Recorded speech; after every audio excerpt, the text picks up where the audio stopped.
Hi! Hi, my name is yUMa, and I'm here with my owner, eDEYa. Hey, what's up? And I am just doing a live chat. What's up, chat? What's up, YouTube chat? I'll let my owner tell you what's going on. Hey, what's up, chat? What's up, YouTube subscribers and live chat people? We are in San Francisco, California, and it's wet everywhere. Let me show you. Here, let me clean this lens too. Okay, here we go, here we go, here we go, here we go. Boom. There we go. You have anything to say? No, can we get out of this rain is what he's trying to say. So we got caught under this thing right here. There's probably cameras up there somewhere. But it's like raining pretty hard, and it wasn't raining this bad when we left the room. It was just normal. But now it's like it started getting all heavy. So that's why we're see how it's falling on the floor, on the ground. There's a Waymo. Look, I was just gonna say that too. There's a Waymo. There's so many more Waymos around now. Like they're not as rare as they used to be. Now there's so many more of them, and so is Zeusk. Zeusk is the same way. yUMa, look at how cute this doggy is. He's so cute. You're so cute. But he's all wet right now, and I still have like 2 or 3 blocks to take him to get home, and there's no there's no shelter in between there that like this right now. But you know what, at the same time we could just go like hardcore and just like hurry go over there, because I gotta go to bed too. I need to go to bed and try to, I have work tomorrow, and I was wondering why some fools were just messing with me. It's because they wanted me to not go to work. Because they're assholes. Okay, let me see. What? Pardon my face. Oh, look, it just went out. Come on, come on. We're gonna walk. Now it's just like kind of misty. It's kind of misty right now, so it's not bad. Look at that's like the 3rd Waymo that just went by. They're so much more common now. They're common now, and I suspect that. I predict, honestly, because this is what I've heard, is that they're going to be more and more of them like going around, and that those cabs, the Zeusk cabs, are supposed to be the ones that are going to be replacing public transportation. So in the near future, I think what they're trying to do is have us as citizens be transported by those cabs. So I think those cabs are going to be like the first ones that are just going to like pick up people, and it's all going to be automated. So you can get on this cab at this time, and it's going to take you straight to where the 4 of you or whatever is going to go. It's very efficient, and it's supposed to be run by some kind of like a model kind of thing, like you know how everything's some things are automated, and when they're automated they just follow the protocol, and they're just doing what they're told to do, like that. So they're going to be running by a computer system which they're training right now. Zeusk is training it with those other vehicles that they use besides the cabs, and so is Waymo with their own technology that they're using, which is kind of hard to tell. Oh, look at the doggy. I can't show you the doggy because if I point a camera at somebody, some people get all angry and stuff. Here, hold on. So it's all wet.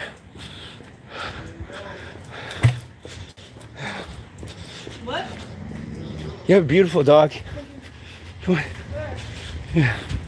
So yeah, that dog here was so cute. She was all like, we were walking by. It's kind of funny. All right. That's cool.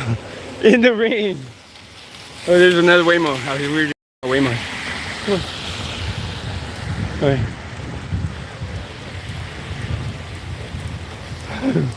I wanted to get a haircut today, but I didn't. I wish that I could. Nothing. Never mind. Everything's good.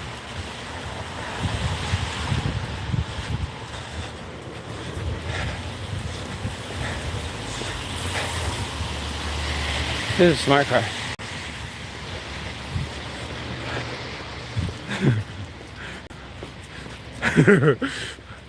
Maybe I should just leave this on for all night. So, oh no, this is my work one, so I can't. Because then I need it to wake me up in the morning, and I need it for work tomorrow. I delivered a car today, which was pretty cool. I liked it. It was kind of fun. I mean, it's what I do. I mean, like, I deliver cars, right? So I mean, of course it was, and of course it was like my thing to do, you know. So I mean, like, it's just that I have been not doing that for a couple of days, so it was like, it's just something that was nice to return to, like the same. I don't know if you can, but like, I want to say, like, if you haven't, like, you do something for a really, really long time, and you get good at it, and you just get good at it, and you follow the same protocol all the time, right? And then for like maybe a week or two, you're not doing that, whatever you're doing, and it makes, and then you return to it. It's usually a good thing that makes you feel like you're like back at home and stuff. That was cute. That was so cute. That was cute because what you guys didn't see was that the guy was like giving a piggyback ride to his girlfriend, and he carried her for like a good probably like 20 or 30 steps, and then he just jumped off because I think he saw me with the camera, and I think he saw me like just like talking to you guys, so he probably thought that I'm thinking that's what it is. I'm not sure, because otherwise I don't think that he really noticed. And then they started running by, and he kind of blurted it out loud. He was kind of saying like, oh yeah, he was like making it kind of funny, and they both just held hands throughout. And it was kind of, I mean, they're cute. It was just cute. And I mean, like, I wasn't filming them really. I didn't even catch anything that they were doing anyway. So I mean, like, I don't know why people feel threatened by it anyway. Nobody watches my channel or tries to I mean, there's no reason why anybody would be targeted because they're on my channel or anything. Nobody watches my channel. It's not like police watch my channel or fucking anything watches my channel that is going to do anything to anybody. You know, it's just so stupid. So like, unless I was famous, and then it'd be different. But I'm not famous. I'm not famous at all. Nobody knows me, and nobody cares about me. So it's just like that simple. So when somebody is like telling me, "Oh, don't catch me on film, and don't fucking do this, don't," and I was just like, "Come on, man, be real." And our elevator doesn't work with lights. I mean, it works, but there's no lights. So I mean, like, it's just funny how.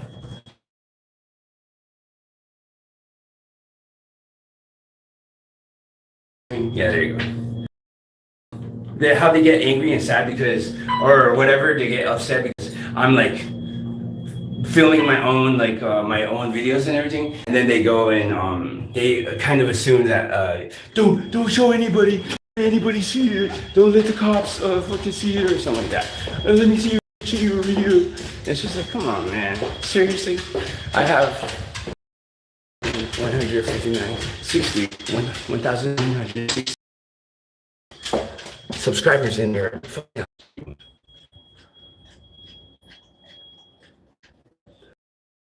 In my mind, and when it's something that I can't walk away from, or something that I can't just get rid of,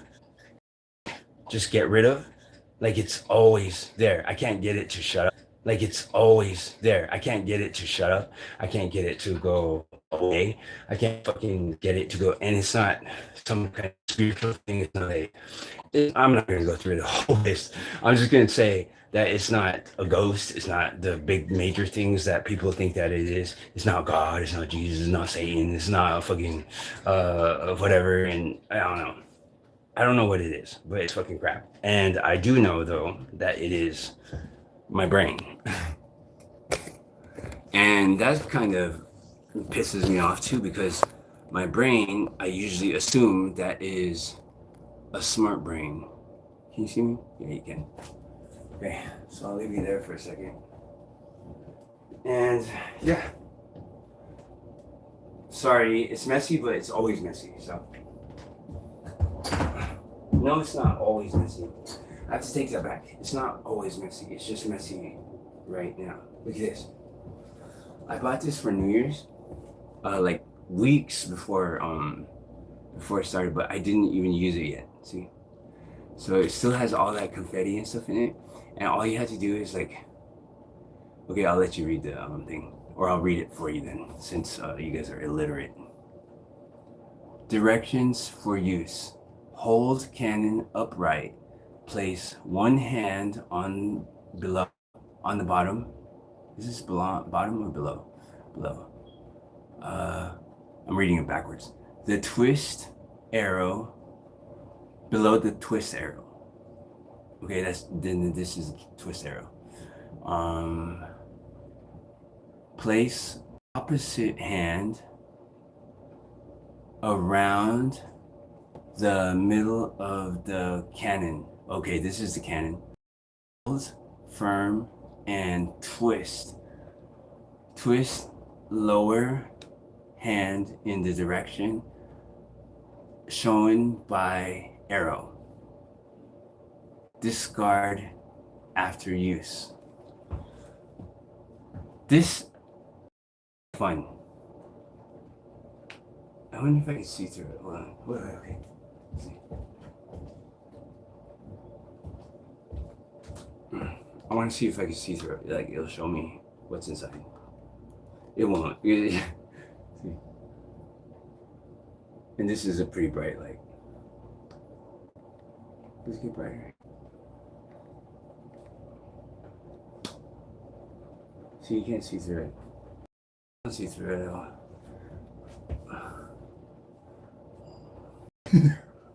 My hair got long really fast. It reaches down here now, see? So then I'm all like, always going like this all the time. When I was younger, I didn't realize that my hair was what made my face itch. My face itched because my hair was there. It says TNT. So it must make a noise when it's like, I don't know, should I just do it in here? Okay, chat. How much do you guys want me to blow this up inside my own room? And then I have to clean up everything, so that would be all the confetti cannon. Or should I save it and do it on another day? I forgot to tell you guys Happy New Year, by the way. Happy New Year. I think that I'll wait for you guys to comment if you do. I don't know if you're gonna comment, but if you do. And otherwise, I don't think I'm gonna use it. I think I might save it for my birthday. This is what yUMa's been waiting for. I went to Buckhorn. Have you ever heard of Buckhorn? And I ate all the macaroni and cheese. And I ate part of the cornbread. But most of this is for yUMa. But I haven't told him yet. And he knows. Look at it. I'll show you. He already knows. I think he knows that I'm talking about him.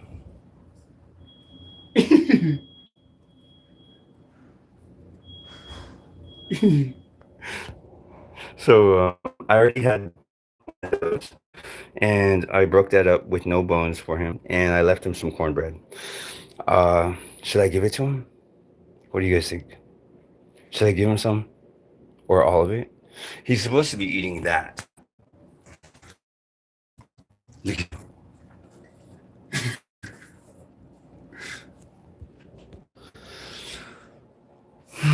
I have to go to bed soon, so I mean, like, you get your minds really fast.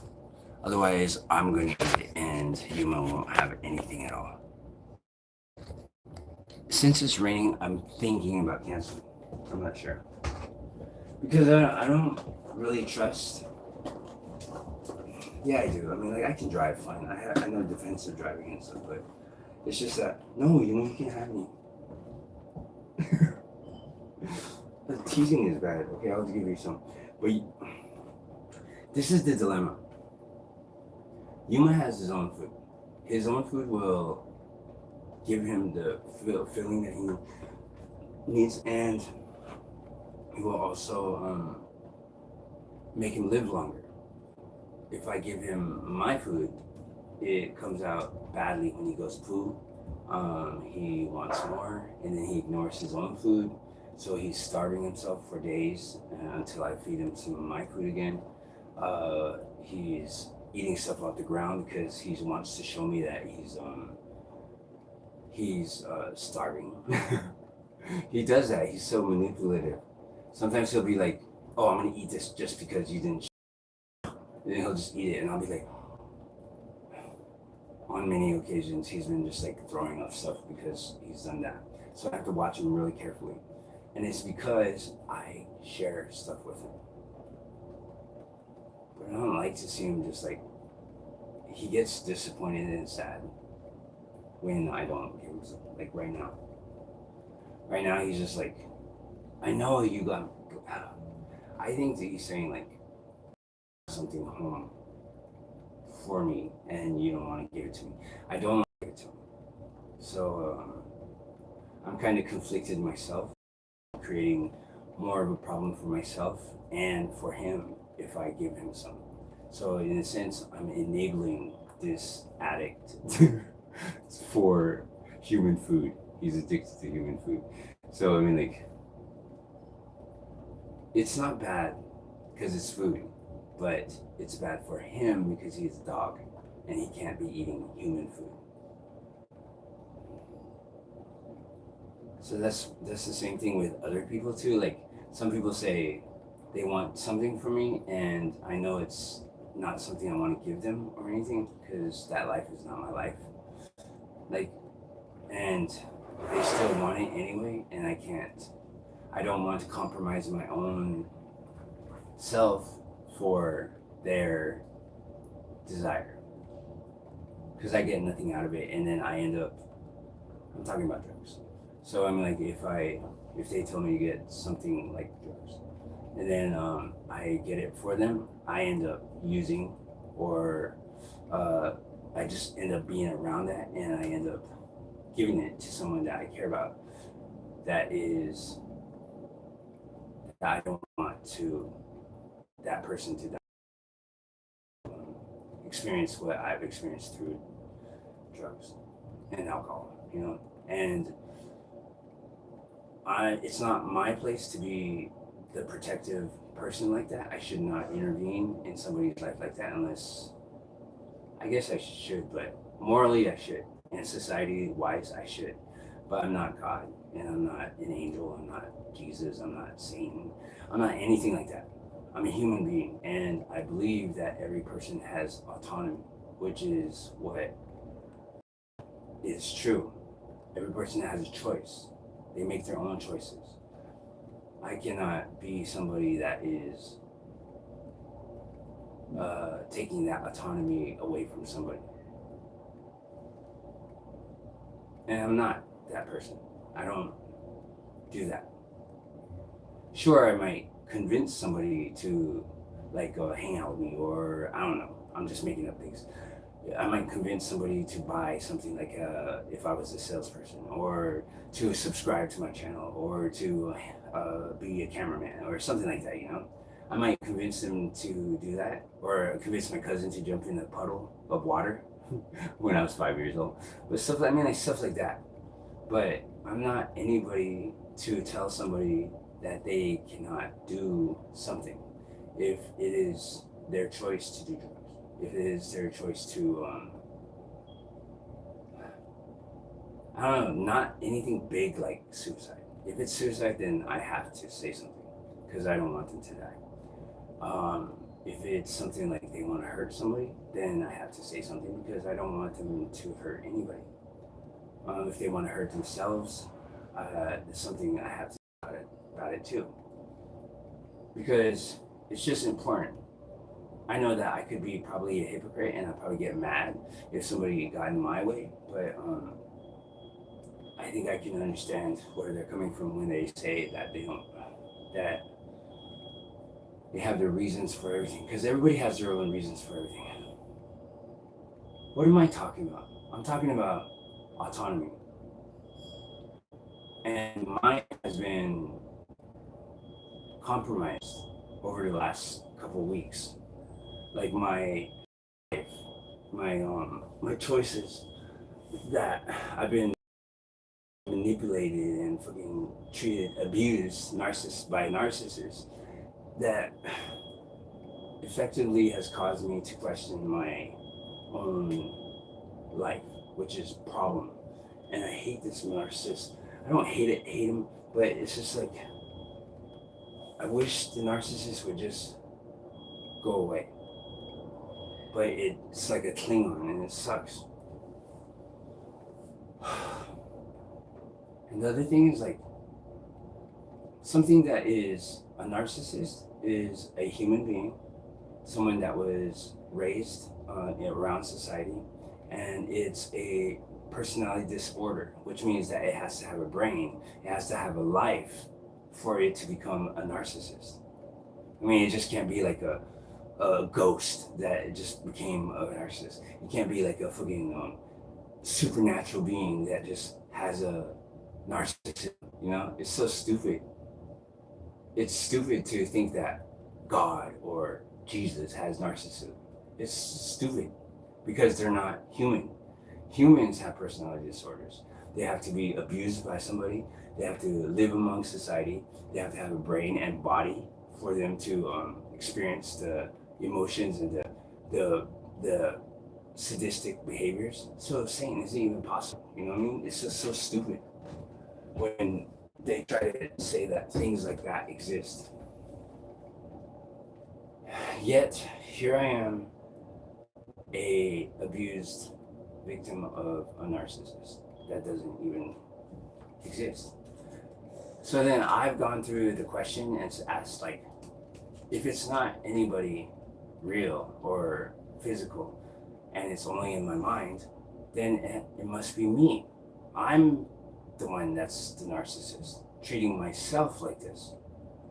So then I explored that, but I already have borderline personality disorder, which is pretty much not the opposite of it, but it's like they don't really fit together. Borderline personality is totally a different type of personality disorder. It's not like narcissism. It doesn't work. It just doesn't. Sure, there are borderline personality disorders that have something coupled with that, they kind of like that, but I'm not a narcissist. I'm a YouTuber, and like me doing YouTube Studio to analyze my performance and watch my videos over and over to edit and stuff like that, that's not narcissism. That's working on my life and working on my videos and working on trying to make that improved and better. That's not narcissism. And checking my score, my subscriptions, and fucking, if I was a narcissist, then I'd be like, oh Nelson, you're so wonderful, you're so great, eDEYa, I love you. You know, I would be just all the time into myself, and I'd probably look good. I'm not looking terrible or anything, but I'm just saying, like, I would be bodybuilder, or I would like make sure everything looks good if I was a narcissist. Right now I don't have time and I don't care, because there are too many other things. I'm fighting things that, like, a narcissist that doesn't exist. So the voices kind of, I don't want to say they advanced or became more than they already are. I want to say that they were that all along, and but it's not possible. That's the thing, is like, it's not fucking possible for it to even exist in the first place. And it just isn't possible. But it does qualify me for being local. So me receiving SSDI is makes me qualified to. I'm pretty much crazy, but I'm not crazy. What? I don't know. Hello. Hi. Should I do this on? I'm moving this so I can, because I'm gonna go to bed. And since there's no like physical air that comes through here, like usually I'm not near the thing. I'm right in the middle of the building.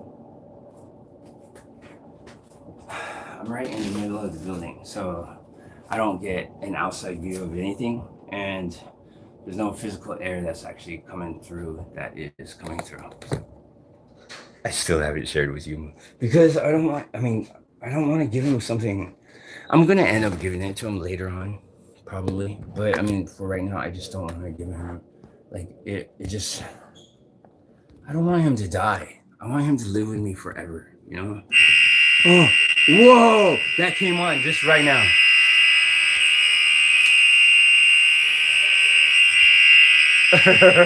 I'm so glad it did too, because it's just none of us are gonna go outside and watch.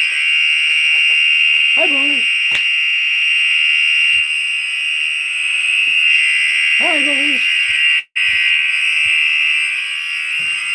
We're not going outside. It's wet in Savannah. Even if there was a fire, we're not gonna be. I know that already.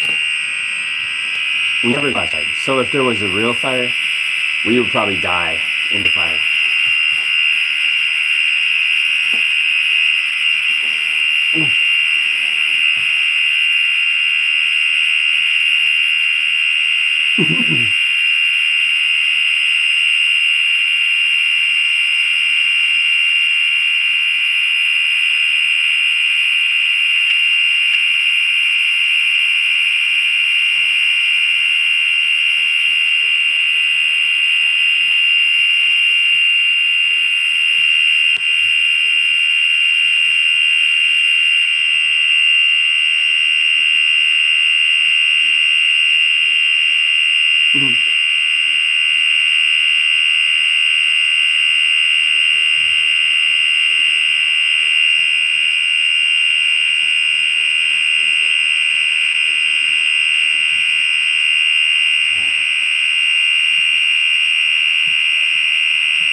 Okay, so I'm right here, like in the middle of all of this. I'm in the middle of the fucking building. That's why I was drawing that. I don't know. Sorry to ignore you. Okay, let's see how long this fire alarm goes.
see, there's nobody going outside.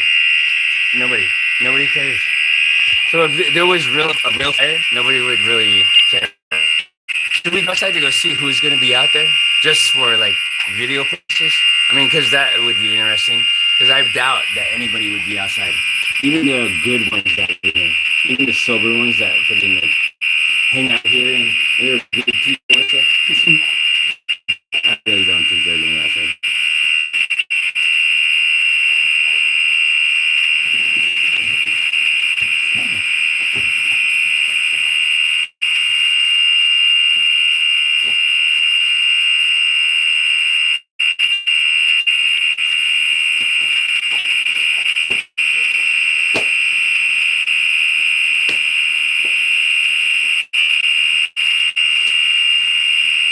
Okay, so what I've been doing is like using AI to ask a lot of questions, right? But I told AI to tell me a new word every time that we talk. And so far we got 45 words. So I gotta add like 25 new words, like now. Effulgence, have you ever heard of that? Inchoate, that's like so tricky. Pipe, pith. Acumen, I know that one. Vicissitude. Liminal. Luminescence. Altruism, that's a common word. Zeitgeist, you know zeitgeist.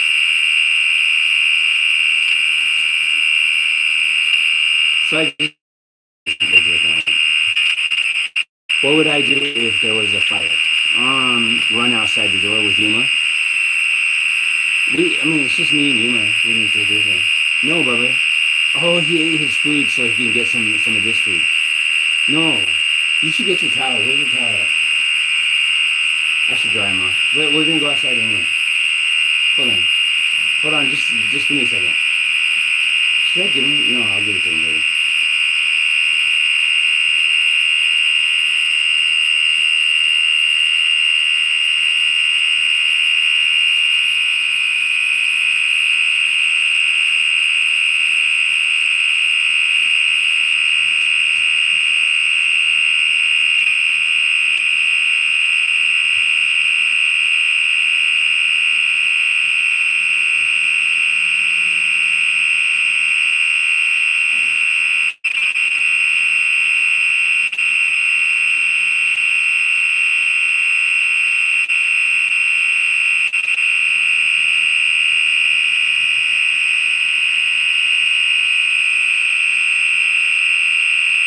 Oh, the fire department's here. I can hear them in the background.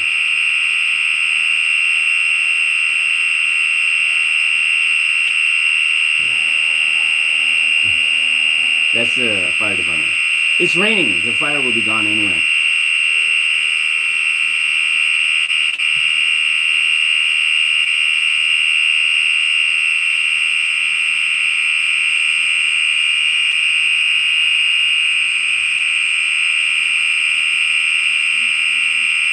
Okay, word of the day is velicore.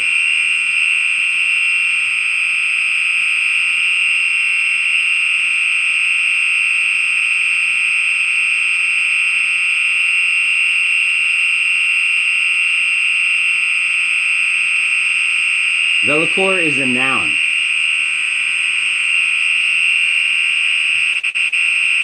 It means the strange wistfulness of used bookstores. The feeling of being in a place filled with 1,000 old books, and that have been read by many people, each carrying its own history. There's a word for that? That's so weird. Oh, there it goes. Cool. So I think the fire department actually just shows up to turn off the alarm. And it's still going. And I think they're going to do the rounds and try to go to each floor, but I mean, there's no fire. I don't know what causes the fire alarm to go off, but I mean, it's not my room because there's no smoke in here. I mean, it's not me. I mean, I'm really quiet. I don't really do anything with anybody. Sure, I make videos and stuff, and I yell at stuff, but it's inside my room that happens. It's not enough to cause the fire alarm or anything like that. I'm not a bad tenant. I'm not bad at all. I have respect for some people. Maybe I don't. I don't know. Maybe I'm a bad tenant. I don't know. I believe myself to be a good tenant, except for when it comes to being advocate, being an advocate for myself, because you can only accept certain things in your life that are acceptable, and when you're being taken advantage of or being discriminated against or something like that, you cannot really do anything if you can't do anything. You know what I mean? Like, my profile is, I'm coming from a homeless place, you know, and that has a stigma of its own. So when I talk to management or talk to people that are like talking to like a social worker or something, they automatically put me in that category, and it's all they see. It's not me, you know. And so that's the problem I'm having with management, is they kind of throw me in that category. It's kind of like they kind of throw everybody in that category. It's not just me. And I've seen that and I've known that. That's why I just don't bother. And if one day that they find some kind of force to like talk to me, like they get cops maybe, or they take me to court, then we can have a talk. I'm not saying that that's what should happen, and that I'm not open for a conversation or something, or a meeting or something, but it has to be professional, and it has to be professional, and it has to be with someone, an advocate for me too. I need somebody there with me so they can witness the whole interaction and make sure to give a presence that will allow a peaceful, fair type of treatment. I don't want to be stuck in a meeting where somebody is like trying to convince me of something, like, oh well, you did this and you did that, rah, rah, rah, rah, and all that. I want it to be professional, like that it should be. Like a social worker should know what they're talking about. Management should know what they're talking about and be aware of a client. And that's it. Be me being a client, or be me being a tenant, doesn't make me less of a person or less smarter or less of anything. I still deserve the respect of a human being just as much as anybody else. The reason why I know this also is because I do Uber, right? I do Uber valet. In this building and with these social workers and everything, I am a client. I am a homeless problem, a person that is like, oh yeah, they're in that building and all that stuff. Oh, he's like this and he's like that, whatever. He's like with that group of people, stereotype. But when I go deliver cars to real people who are not around this kind of crap, they treat me like human being. They respect my opinion. They ask me questions, and they believe that I have good answers, which I do, and good experience, and I do. And I treat them fairly, and I treat them like regular human beings, like I do with everybody else. But once, and I do professionally, I treat my coworkers the same way. I treat like people, everybody pretty much like that, except for the ones that have hurt me too, and I just avoid them altogether. So when I'm around management or around people that have like seen that stereotypical thing, I don't associate with them. Don't get me wrong, that all social workers and all managements and all these places that help homeless people and stuff is not full of haters. Is not full of discriminatory people care about and want to help the homeless as much as possible. And it's not just homeless; it's mentally ill people too. So, and substance abuse, addiction. So there's a big old thing with it. It's just a normal person, you know, with problems. But that's it. It's not no reason to treat them like dirt or something else, you know? Isn't dirt doesn't even need to be treated like that. So I mean, like, there's only a select certain amount of people that are like that, and unfortunately, I've been witnessing some other people be treated better and myself be treated like that. So I just have to stop. I just have to stop, like, interacting, and because I don't have a voice basically, and I don't want to be talking to a social worker from that place, what is it called, that university that they work with, because they all go to the meetings together, they all talk together with each other, and they're all like, they work with it. So so it's just like, I'd be talking to nothing. I'd be talking to somebody that is actually giving my information to give that other power over that way. So if I were ever to have a meeting with anybody from management or anywhere, it would have to be with someone, just another witness. I don't even care if it's a social worker or anything. I just need someone that's going to be there to, like, give that presence to make management or whoever else treat me fairly like a normal person. Or I'll just turn on my camera and just be like, oh, let's have a meeting now. And so that way you all can be a part of it, which I have no problems with and I can do. And they probably wouldn't want to do that. Oh, for confidentiality and stuff, which you guys know everything about me. So I mean, like, I don't really care about that too much. I mean, like, I'm not important enough or special enough for anybody to try to target me anyway. I mean, like, what would they get from me? This place? Me? I mean, like, I'm not. Who? If anybody ever had to target me, it's like they would be not. They would be dumb. They would be dumb because I'm not worth it. I hate saying that kind of stuff about myself, but I mean, like, I'm just saying, like, seriously, like, who the fuck would be like asking me? That's why I don't have paranoia. I don't have paranoia of, like, oh, I'm being watched by somebody, or I'm so, like, they're doing this to me, or do whatever. You know, there's no they. That's what I'm saying. So me having voices that are, like, targeting me and, like, causing problems for me is, like, senseless. It doesn't make sense. It doesn't make sense for me to feel paranoid. It doesn't make sense for me to be feeling like I'm something, you know what I mean? So when voices are here trying to, like, say, there they are. So when the voices are, like, saying, oh, well, you're somebody's watching you, you have to do this and you have to behave like this. Of course I'm going to behave like somebody's watching me, because they just, like, they're talking to me like that, right? It's not the fire department, that's somebody else. Stop it! Leave me alone. What are you saying? Okay, so of course, if you tell somebody that they're being watched and you're physically watching them, they're going to adjust their behavior. It's just natural. It's psychology. Um, if the voice, I mean, these voices tell me that. These voices make me feel that. So it's an internal thing. It's my brain being not me, because I'm just, even if they're watching me, they don't care about me. They don't, like, there isn't no reason why anybody should be targeting me or hating me or being an asshole to me or anything like that. Because I don't treat people bad. I really just avoid them. And she wants somebody to hang out with. It's not really her fault too. It's she just wants social, she's an extrovert. And my phone started like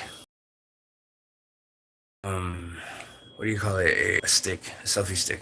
What time is it? It's like 11:23. I'm already like an hour and a half from my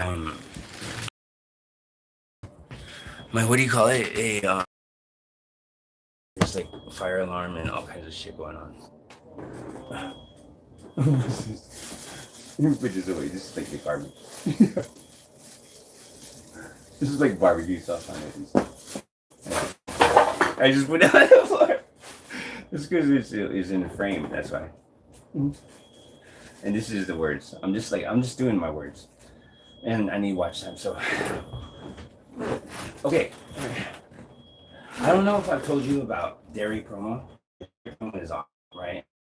Dairy Promo was like 600 hours from his full watch time hours, and he was trying to find ways to, like, get his watch hours up, I advised him to do sleep streams and live streams, and I also told him to live streams and sleep streams, and I think I kind of told him about shorts, but not really. And I saw one of his lives and I saw one of his sleep streams, which is pretty cool. So he took my advice, which is awesome. But he went back to just making videos, which is fine. I mean, like, it's his life. He can do whatever he wants. His channel and stuff. So I mean, like, he's so close. He's like extremely close. So if you guys want to, like, I'm just saying that if you want to say hi to or check out his channel, that would be great. I mean, if you want to.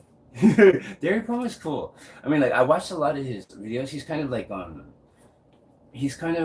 he tries to be motivator. Well, no, he is a motivator. He motivates people. He tells his place from it, and he's like, it's like if you give him some time whenever he talks and stuff, you'll see that he is spot on. He like has great advice, and he's coming from a place of like deep kind of caring for someone. And I have felt like he was like someone that I know that is a real person, not a souped up oh, I'm a jock kind of thing, or like a plastic kind of person. He's like a real person. He like has life. And he's a dad. He's a great dad. And when his son's birthday came around, and he got him a DJ set. I mean, like, what kind of dad gives his son a DJ set? That's like fucking awesome. I mean, like, he believes in his son, so that's even cooler.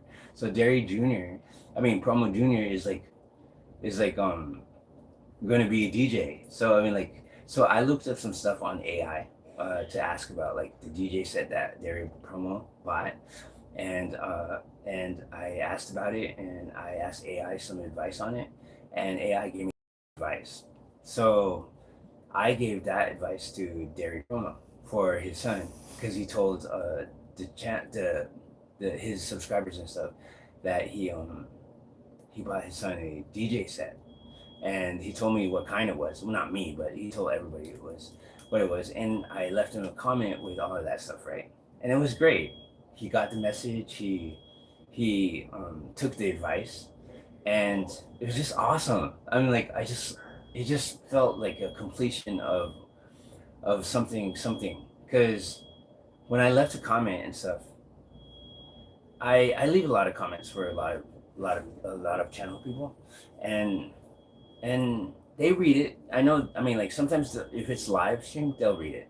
They read it out loud, and I get so excited. I jump up and down in my room and stuff. And but like with Derry Promo, he put it into action. So that was so cool. When he made I'm like gushing over this dude, but because he's so cool. I mean, like, I just don't think he gets enough credit or attention for it, and I think that he should. Anyways, he for Christmas he made, instead of buying a Christmas tree, which is his own reasons, I don't know why, but he made a Christmas tree. And I think it's creative. Instead of getting a Christmas tree that he has to throw away and all that stuff, he made one out of the wall, which was bright as hell. And and so when he was like showing everybody the Christmas tree and stuff, it was just bright. I was like, how are you gonna sleep? Because that light is gonna be like just like bright as hell. And it's really creative. And he put the presents underneath and stuff. I think he's an awesome guy. I like Derry Promo. He is really cool. So if you guys want to check him out, that would be really cool. And you probably know by now that I'm not really always funny. I'm not always animate. What do you call it? Like animations. I don't always have like jokes or comedian vibe, because I'm still learning how to be funny, and I'm learning how to use animation and things like that. You know, I'm still learning how to edit. I'm still learning all that stuff. I know I'm like 7 years going with YouTube, and I know, but I mean, like, I've had setbacks, and I'm not really the most educated person. I have to teach myself, and I'm not making excuses. I'm just saying, like, give me some time. one day I probably will have jokes on my side, and maybe I'll have some fun. That's if I ever actually survive all this. Now there's hammering in the night. So how is somebody supposed to go to school or go go to sleep with all this shit? This is not the only thing that happens. There used to be a lady that used to yell in the middle of the night and stuff. I don't know what happened to her. I kind of fear that she probably passed away. I don't know though. Because she's not here no more. I don't see her no more. She doesn't scream anymore. Nobody does anymore. When the new tenants and stuff come to this building, they play music. They put puzzles on their wall. They have posters and everything, right? They have all these hopes and dreams, and they try to talk to people and be social and stuff, because that's what you're supposed to do, like as a neighbor and meeting new people and stuff like that. Usually that's what happens. But in this building, that will happen in the beginning, but most people just like walk past them or just like ignore them, or just because I do that. I mean, like, I don't have time for anybody in this building, honestly, which is not to say that any of these people in the building are not worth it. I'm just saying, like, honestly, I'm either doing Uber, I'm either hanging out with my dog, fighting with voices, or doing videos and editing, and nobody understands YouTube anyway. So I mean, like, they don't, like, if you tell them like I'm editing a video right now, I'm trying to do this or whatever, most people just don't give a shit. Or if you say, have you seen my last video, or anything like that, or if you bring up I Show Speed, or some, I mean, like Hank Green, or any YouTuber, Edgar Danu, Brian Arnett, Freddie Sanchez, or all these some of my favorites, and they don't really watch. On average, the general population of the world, I guess, whoever watches internet and YouTube, they only watch like 15 minutes of YouTube a day. That's not much compared to the watch time that we're supposed to have, which is 4,000 hours of watch time built up, and you're supposed to maintain a level of, well, I guess you don't have to maintain a level of anything, but I've been at like 250 hours in real time, and I've also been at 100, and I've also been at 75. So me talking about watch time right now is probably going over you guys' head, because not everybody is a YouTuber like the way I am and others are, but that's just it. How come it says only 9 minutes? It says only 9 minutes of me being on this live stream, but I know that I've been on it since I was outside, which was like maybe an hour ago. That's pretty odd. All right, let me see if I can get through this word. The word is vLOg. It's a noun. It means the strange wistfulness of used bookstores, the feeling of being in a place filled with thousands of old books that have been read by many people, each carrying its own. The fuck? That's a very specific meaning for something, right? You'd be like, it's a noun. Are you a vLOg? I believe I'm a vLOg. And they're all like, what's vLOg? And you're all like, it's the strange wistfulness of used bookstores. The feeling of being in a place. Oh wait, it's a feeling. So you have to say like, I have this vLOg of this place. There's a vLOg of this place. Like, there's a feeling of this place, and a vLOg specifically says there's a feeling that is like a place that is like a used bookstore. Like something's been read here. It's probably musty. It's probably like, it smells like paper. And it's probably like has a heavy grounded feeling, because books, being surrounded by books, is like maybe surrounded by trees, dead trees, and just like having a book in your hand and opening it is pages and pages of someone's thoughts or minds, or their research that they put in a little book that they have their last name, their name on it, and it's about a subject that they themselves specifically chose to put in that book. So if you're in a used bookstore that has books that have been read by so many people, and each carrying its own history, is like probably being in a. It has its own place, but I was gonna say like the Social Security office, or like files and files of different people. Maybe the police department having files of every single person that they've arrested. Each has its own history. So there's a velicore of no, there's a velicore when you walk into a police station full of files. Maybe that could be a good way to put it. Let me finish this and then I'll ask AI if that's a good way to write it. Because that's a good sentence, actually. And I didn't think about the police station being maybe a funeral home. I don't know. No. Or maybe movies. Movies is kind of the same way. I don't know. Never mind. Let me just finish this. The feeling of being in a place filled with thousands.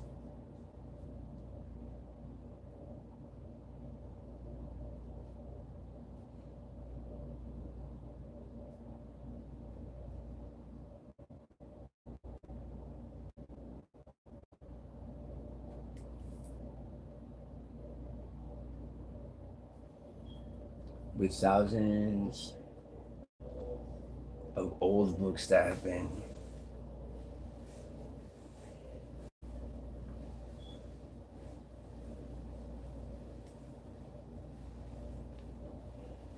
read by many people.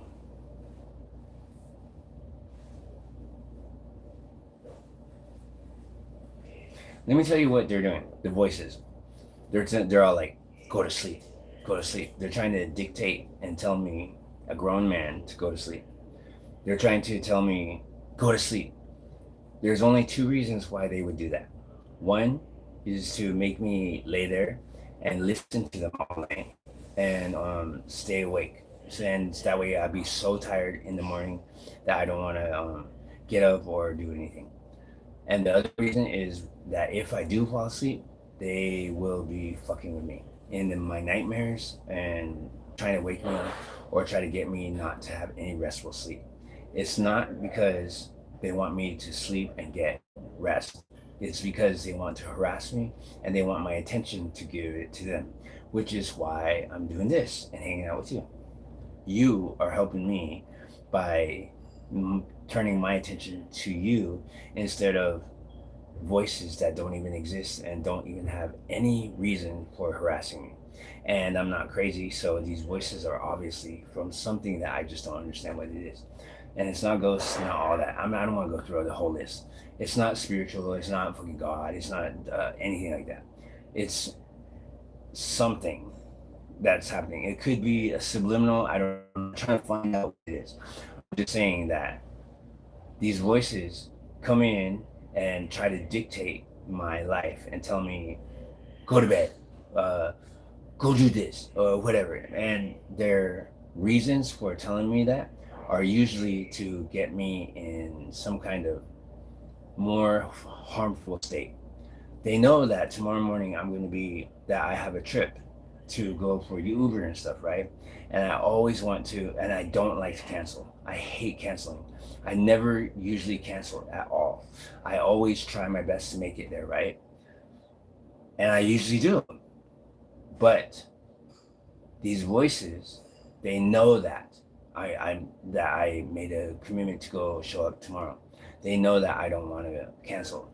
They know that I've canceled before in the past because of them, and they know that they want to keep me awake so that way when I drive tomorrow, it's going to be challenging for me because I don't want to be out there driving in the rain, awake, having no sleep and stuff. How can a God exist if there are things like this doing that for like a long time?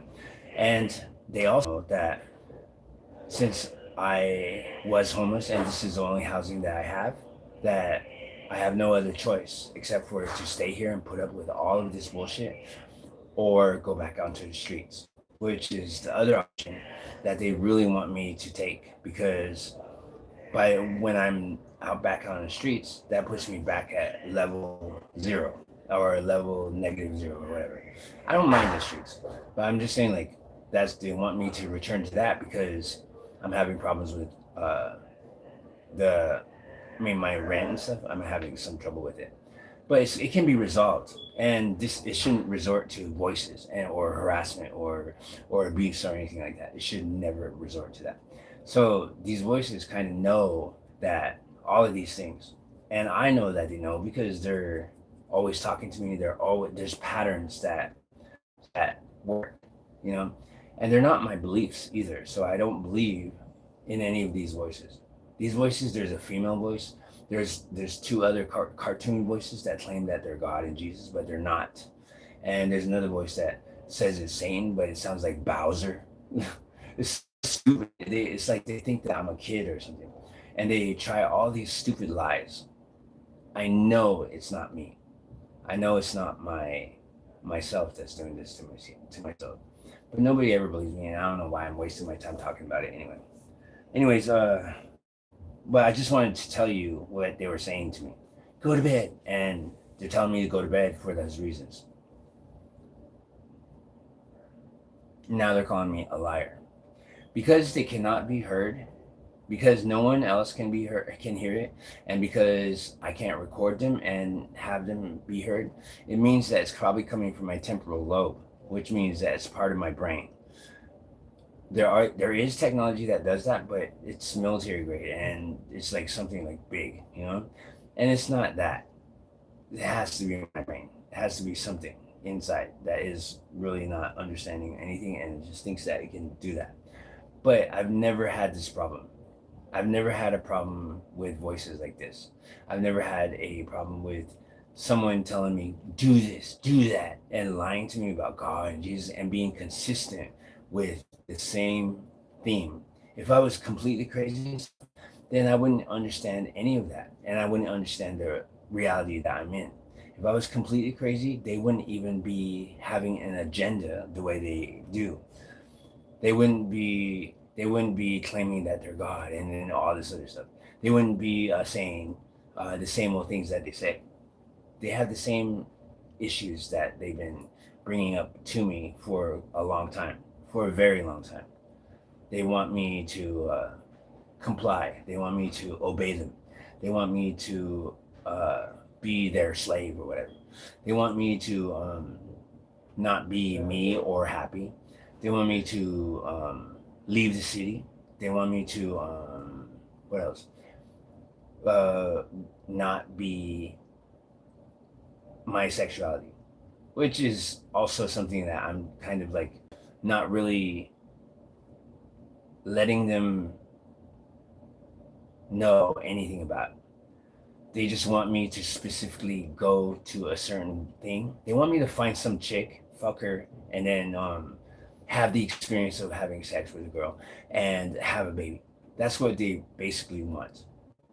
Even though that I am focused on my YouTube, focused on things, so I tell them that I'm a homosexual. And then they get mad, and then they start saying things about that, and they start calling me a faggot and things like that, right? And they keep pressing me about that. So that's one sort of test that I have with them, is that they're still like doing the same thing. If I said I was heterosexual, then I haven't tried that yet, because it's just this is raw. This is them being raw, having misinformation, and then they don't know if it's true or not, which is weird, because if it's my brain, then it would know whether I'm not, or I mean. So this, whatever this is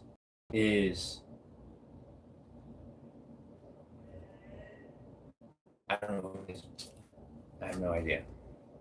I'm not trying to look for an answer or anything. They say that they are God and angels and stuff, but they're not. I've proven it way too many times that they are not that. And they're not my beliefs personally. I don't believe in. So I'm not a hater on Christianity. I'm not a hater on God, Jesus, or Satan, or whatever, or anybody's beliefs. It's just that these voices keep bringing up those names and those issues, and they bring up females all the time, and they just keep bringing it up, bringing it up, bringing it up, bringing it up, bringing it up.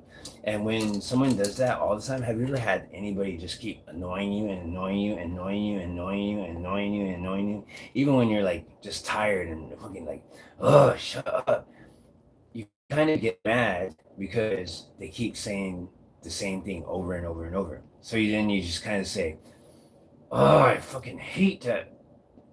I've come to be angry towards Jesus because of these voices. These voices don't represent Jesus.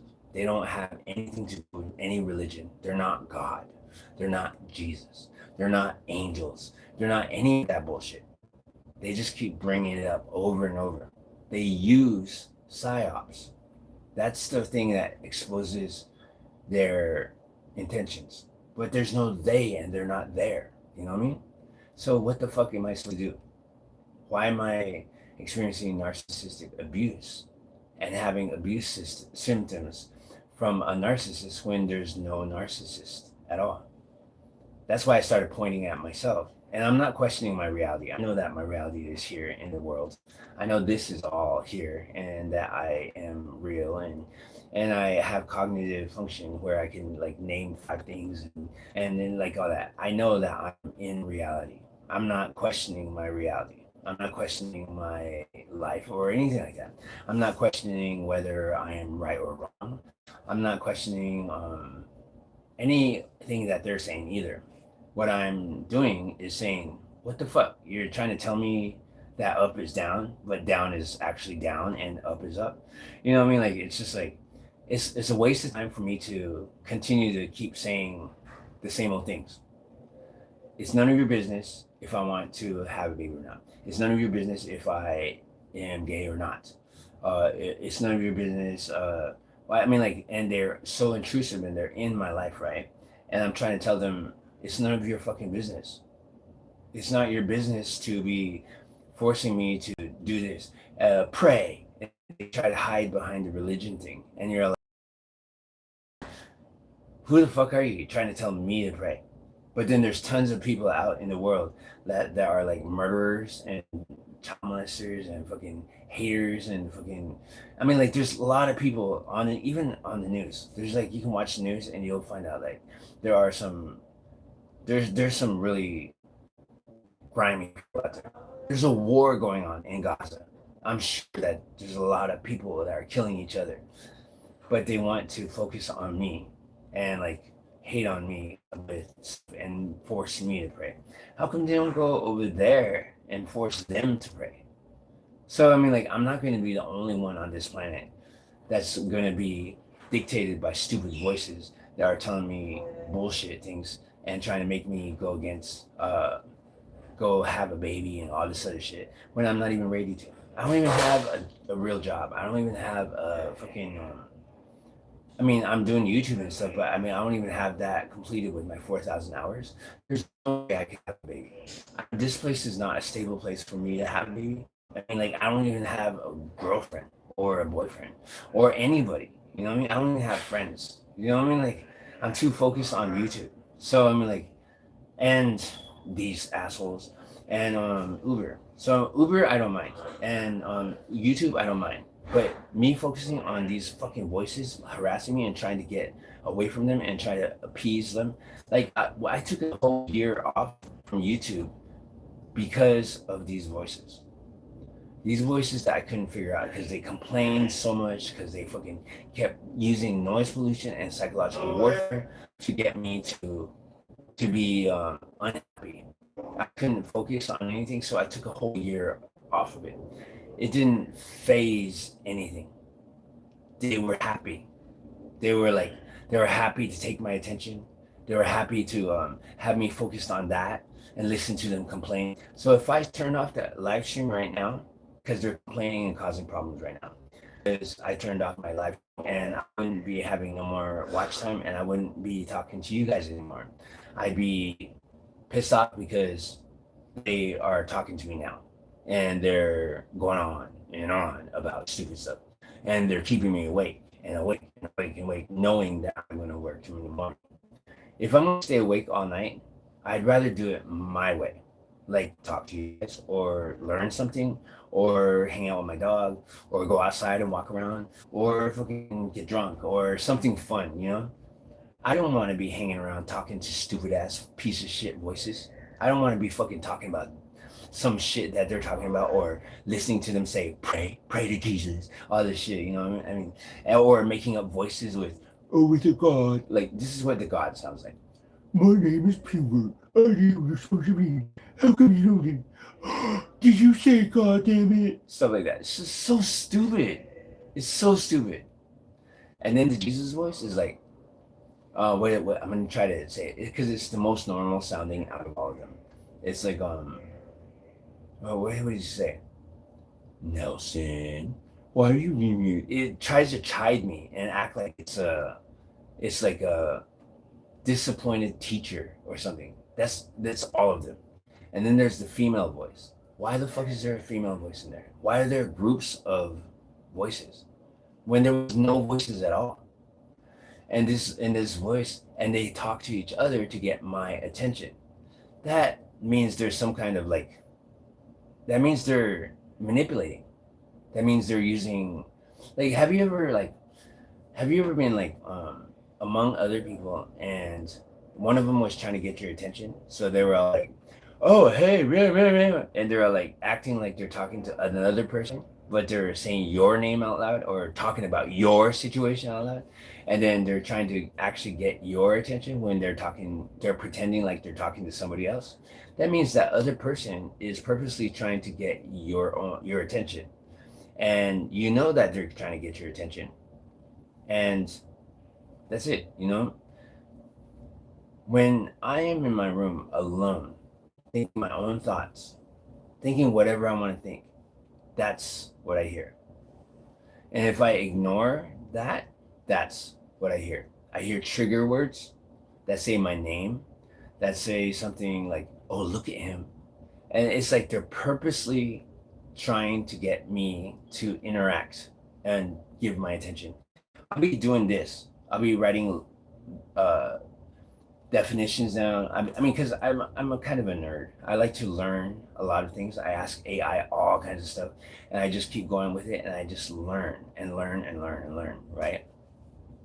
It's just my thing. I like to do it. I mean, like, there's nobody else around, so I mean, like, I can, with my downtime, I can just fucking, not even my downtime, my fun, my normal time, anytime. I'm always trying to read something or do something, you know, like productive and helpful. And I don't want to say that I'm smart, but I mean, like, I think I have a good knowledge base. I'm not dumb enough to fall for stupid stuff. But so these manipulation tactics and these psychological moves and stuff are easy to see through. It's so easy to see through it, and it's easy to say, how the fuck are these voices even speaking English? How do these fucking voices even speak English? Where did they learn English? How come they don't have no names? That's an easy one too. You know why they don't have names? They don't actually name themselves the voice that calls themselves Jesus or Wilo or Pubert. I had to give them those names because they don't have names. The reason why they don't have names is because if they had names, then I could use the psychological warfare on them. So if they had names, then I could just say their name over and over and over and over and over and over and over and over and over and over and over and over and over and over until they got pissed. And then it wouldn't work on me no more because then I could just say their name over and over and over. They don't have any history. They don't work. They don't have any school. They don't have parents. They don't have any life that I know of. They don't ever share anything that is identifiable towards a real person. They just claim that they are religious figures, and they just claim that they are this or that, and then their voices change from an old man for God. The female is supposed to be an angel, but she's not an angel. At one point she said, or it said, I don't like to call it a she because it's not a girl. Because it's nothing. It's not anything. It doesn't exist. anyways, at one point it lied to me and tried to get me to believe that it was the Holy Spirit. After it told me that it was Satan, after it told me that it was an angel, after it told me that it was God at one point, and then I just call it yLOg. And it really tried this out. And I can imagine like you know how somebody's like around you and always lies to you. I don't know if you know that, but like if somebody's trying to manipulate or lie to you, they're all like, I could try this. I could try this lie out, and I'll say that I'm this, and then I'm gonna like check for their reaction, and if they're buying it, I'm gonna say that's what I am. If you ever been around somebody like that, that's kind of what this did that day. It was like, I know I call it yLOg. I know that it's not an angel. I know it's not God. I know it's not Jesus. I know it's not Satan.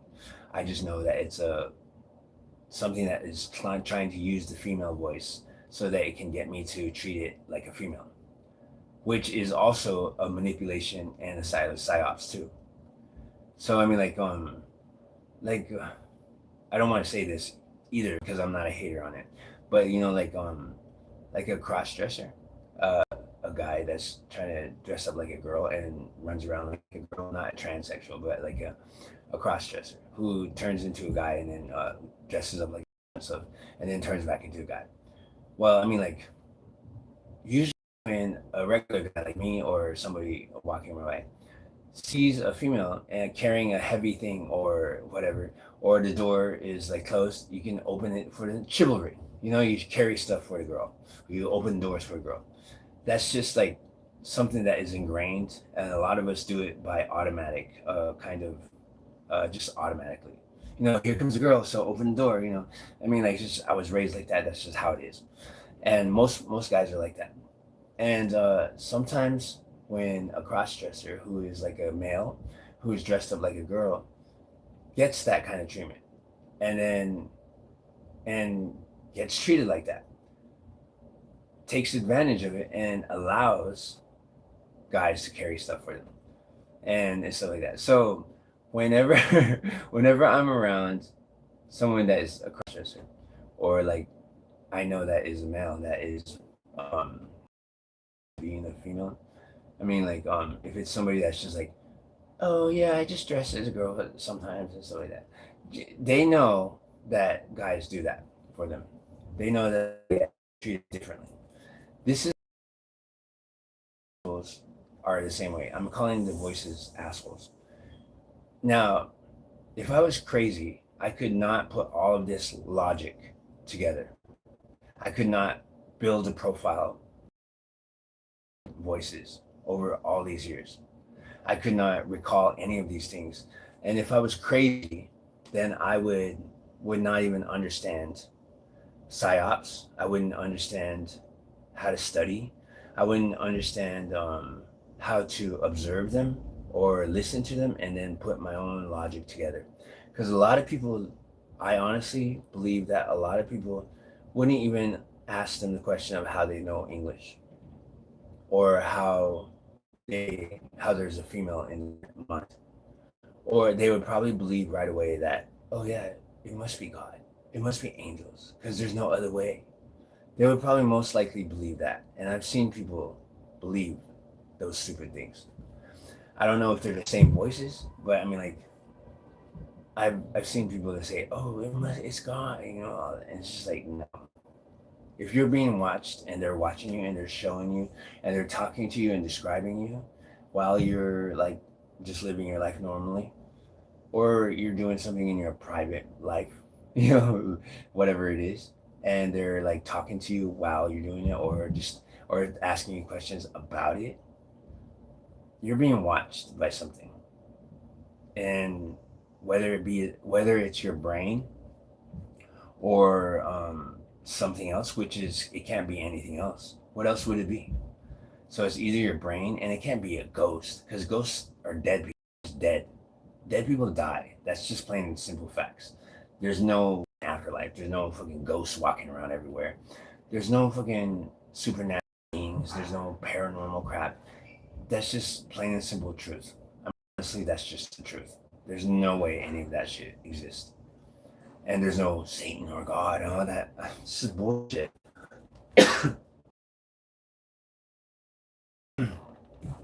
You just gotta be real with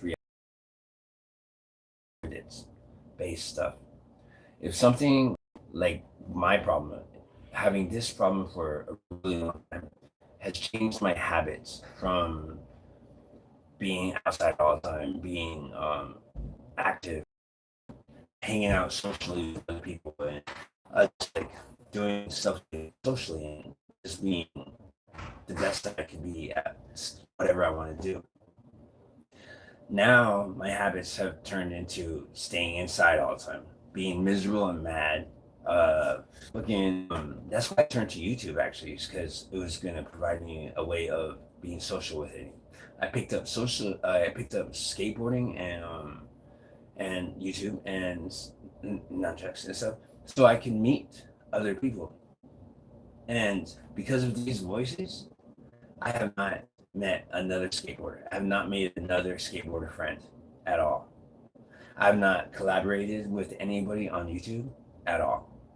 I mean, because it's supposed to, I wanted to do interviews. And I'm in San Francisco of all places. So I could like, there's tons of people going through the city all the time. I could talk to anybody and I could get interviews. And that's what I really wanted to do as well, is like during Pride or during some festival that's going on. I just wanted to like hang outside of it and just ask questions and like make it fun and stuff like that. But I can't with these voices. It's so like, it's not limiting. It's as if they sabotage my everything. By now, I should have been. I should have gotten a job. There's a security position right here, right next door. So $50 or $50. They like give you the reference to take the security guard test. You pay $50. You like study that manual or whatever, like, I don't know, a day or whatever, and then you just take the test and you pass it, and then voila, you have a job. You're certified to become a security guard, and it's not a big thing. How come in all the years that I've lived here, in 5 years, I haven't done that, even though I know it's an option? It's like it's a really, I mean, like security jobs pay money. I got hired by Target. I was going to get paid $23 an hour. And it was a great position. It was something that I really wanted to do. And it's not that far. I just got to take 2 buses. And that's like not a big deal. It's over on Geary. And it was like something I was really excited about. The voices intervened. When I got to work and I was training and stuff, they have this way of making me sleep deprived, and they want me to be in a hypnagogic state, which means like I'm really sleepy and stuff, and that puts me in a sense to where if I get so stressed out, I'll be like knocked out. And I'm not a nodder. I don't nod out, even on the streets when I was doing drugs and all that kind of stuff. And even though I was sleep deprived and everything, they weren't even in my life on the streets. That's the other thing. They were not in my life when I was on the streets. There was no voices. There was no fucking that. This problem. It was only until I got into housing that this problem has happened. I didn't have it when I was in New Mexico. It wasn't. It didn't. It was nothing from my childhood. So this shit is like something that is going on in this building and something that is going on in this type of life. And I don't know if other people are going through it, but I know that a few have the same kind of problems, but they don't really talk about it at all. Who wants to talk about this shit? Because it's really isolating, and if you try to bring it up to somebody, no one will understand it at all. I've had this problem for 15 years since and I've lived here for 25 years. So the first part of that 25 years, there was no voices, there was no problems, there was no like, that was not government housing either. That wasn't when I was homeless and not in government housing. I was I had voices and I had no problems. It was until I got into city-funded housing 2 times, or was it 2 or 3 times? 2 or 3 times, I think it's 2 actually, that I've gone into permanent housing with the city, right? Those are the only times that I've ever had voices. Not from drugs, not from alcohol, from from that. The first time I got kicked out of the city housing, it was because of write-ups or something. It was something stupid with the city and stuff. But they fixed that, and now nobody can get kicked out. So that's pretty cool. And every problem can be fixed, except for this one. This is what taught me that there is no God, that there is no Jesus, and that prayer does not work. This problem with these voices, with this problem, this, I mean, I don't ever wish it on anybody else, but to show you what I mean, or to really get you to understand what I'm talking about. Because as soon as I take my attention from you and I try to lay down and go to sleep, even with medication, even trying to do it, meditation as well, they're already primed up and ready to me keep me from falling asleep, which would sabotage me from following through with Uber tomorrow morning, and I would end up canceling again. I just canceled like just 2 days ago, and I canceled like the day before because of this fucking problem. Because I didn't want to be on the road like in the rain and in that hypnagogic state. Because I have been on the road before, and these voices try to make me fall asleep while I'm driving. So I mean, like, that's really tough to do because I'm a good driver, and there's no problem with me actually driving stuff. So these problems, I know that I can't prove it, but they're not my. I'm not a. I'm not a bad driver. I'm not a person that drives bad. So to have something causing that kind of shit to happen to me is totally unfair and not cool. There's no way that I can ever prove them. There's no way that they don't follow boundaries. There's no you can't say this is wrong. You can't do this to me. Don't do this to me. This is wrong and you can't do this to me. It's against the law. They don't give a shit. There's no one saying, hey, this is wrong. You better leave him alone. There's nobody saying that. There's no enforcement. These fucking voices have been able to do this to me for a very long time. I've just learned how to try to get around it or try to get past it. The thing that hurts the most for me is that I know that I'm capable of having 3 channels. I know that I have 1 channel and I just need 4,000 videos. 4,000 hours. I know that I started out wanting to do live streams. I would have had that 4,000 away a long time ago. I even had a mailbox that was ready for it. I knew I was going to be a YouTuber. I already knew. So I put my life together as a YouTuber. And I haven't used my mailbox. I haven't gotten my 4,000 hours. And they keep me from being on live streams. I know how to get all the hours and everything together. And so the sad part is that I don't get to really show how good I am at anything because of these fucking dumbass losers. And make me mad because they don't exist. They don't exist.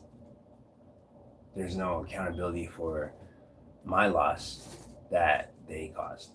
And I can't blame them really because they don't exist. I'm not insane. I'm not fucking crazy. I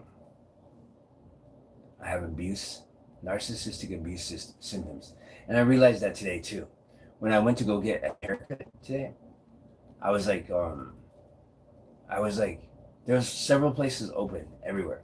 The most logical thing to do is just like find a place and say, oh wow, this place is good. The price is reasonable.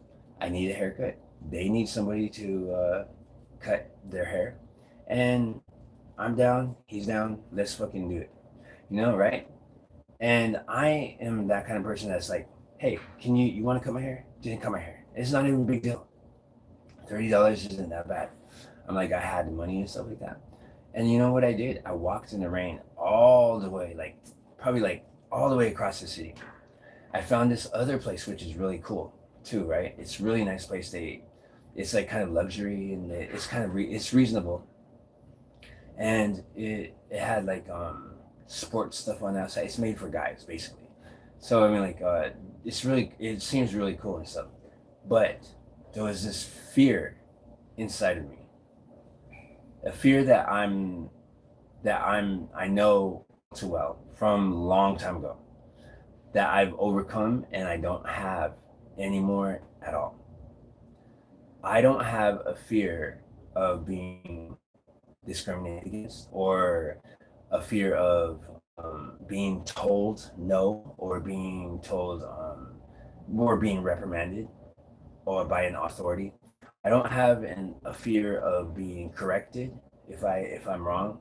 I don't have a fear of being around masculine people, or being uh, someone that is just that. I mean, like being a part of a group. Why the fuck do I have? Why did I have that today? I've been wanting this haircut thing is like something that's been like I've been wanting to get a haircut like for like probably like 2 or 3 weeks right now.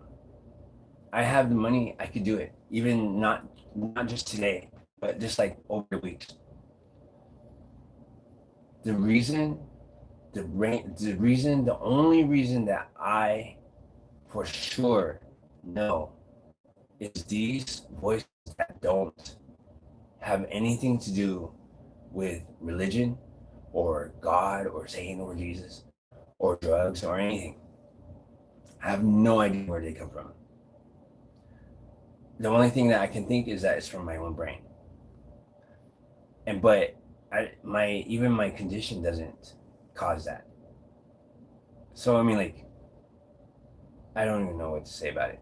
So that fear I had today prevented me from getting a haircut, and it made me really angry that I have this problem at all. So that's why it's just been it pisses me off so much that this unnecessary, inconvenient, fucking bullshit problem with these goddamn voices forcing me to pray, or forcing me to giving me the ultimatum of, if you don't believe in Jesus, then you can't live a life. Or if you don't pray to Jesus, then you're gonna have a shit life. It's like, what the fuck? We're in America. It's like one of our amendments is like our rights to believe. I have no rights with these fucking voices. And there's nothing or no one that has been able to help me in that way, because no one alive can even understand it. They just say that, oh well, you're crazy or on drugs, or you're really just crazy or drugs. And it's just like, it's really, really crappy to have to go through this. Nobody knows it, nobody cares. I've spent like another 50 minutes. I've spent hours, seven hours arguing with these stupid voices and going, like, trying to get them to leave me alone inside my own room. I mean, I want to do this.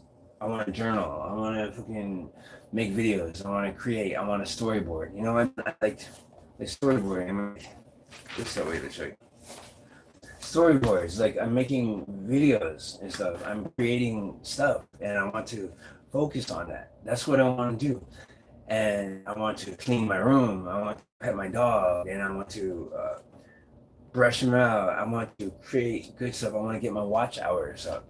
I want to learn other things. I want to meet with people. I want to be social with others. You know, I want that kind of stuff. And these voices want me to focus on them. So they manipulate and they they cause all of these problems.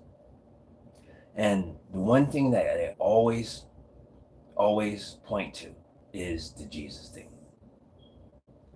Always. They mistreat me, all of this stuff. They mistreat me like this. They lie to me, manipulate me, and they're always going straight to that. Well, if you pray to Jesus, then we won't bother you. But that's only for a short time. For it's proof too. Like for 30 days, I stayed sober without really anything, without going to rehab or anything. For 30 days, I prayed over every meal, and I didn't believe or anything. I just like prayed because of these stupid assholes. But I did it willingly, and I did it because I wanted these fucking voices to stop bothering me. They backed off. They didn't go away. So Jesus didn't cure me of them or get rid of them for me. They're not even supposed to be in my life, is what I'm trying to say. So these liars were just making me do that, but they were backing off. They weren't actually going away. So they were still there because I could still hear them, and I could still, they were still there. I was still having the symptoms that I was having and stuff like that. For 30 days, they did actually back off. And then when I made a decision on the 30th day to just like, okay, well, I'm done. I'm not gonna do this no more because I'm being untrue to myself and I'm being forced to, which bothers me. Because in the Bible, Jesus says it's a voluntary process to believe what you want. In America, you can choose your own beliefs. So they're breaking the law and they're going against the Bible and what Jesus quoted. So they're not Jesus. They're not the law. They're something else that I just can't figure. They're allowed to do it. There is no God. There just isn't. And I'm not going to argue with anybody about it. I just know that in my life, for sure, there's no God. And there can't be a saint without, it just doesn't make sense. I used to be Christian. I know, what the Bible says. I know stuff like that. So they can't lie to me and say, oh, well, we're this and we're that and whatever, That's why I've been able to get this far in my life. Is because I've been not stupid enough to believe what they tell me. And now they're calling me a faggot. Now they're calling me names because I said all this. I even made a skit about them, which is kind of funny actually. I like this one. I might make it because let me show you. I'll show you. Maybe I'll make it and then show you. But okay. It's let me see. If it's actually real, then I'm disappointed. If it's actually God and he's actually being an asshole like this, he's not a God. He's a fucking asshole. Hater. But it's not that. So here's so this dude running, right? And then this is a wide shot with him running across the screen this way. And then there's him, he's all he hears the voices and one of them is saying, I'm real. And he's like, whoa, there's a voice hitting me. What is this? And you say, no, you're not real. And then they're all like, yes, I am. And then you're like, no, you're not. And then the dude's just kind of he's like, whoa, this is weird. This is why am I hearing voices? This is strange.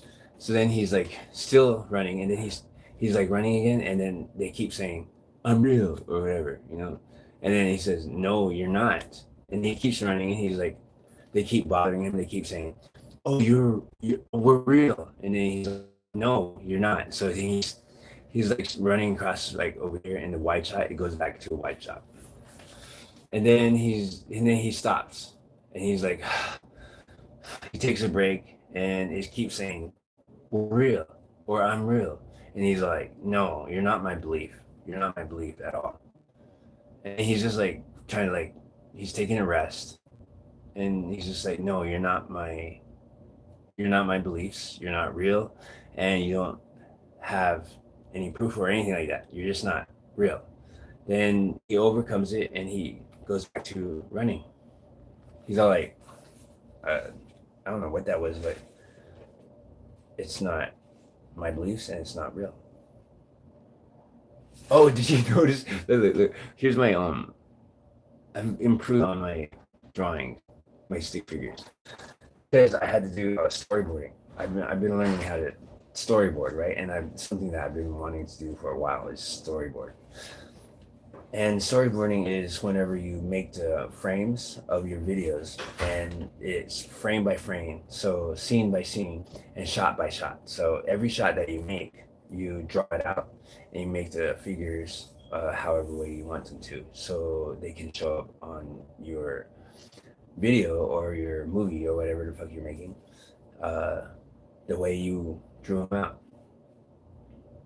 Like here's one too. Like this one shows a dancer's feet and he's dancing right there, and then this shows the full body and his hand is closer to the camera, so he's like this and he's like dancing like this or something.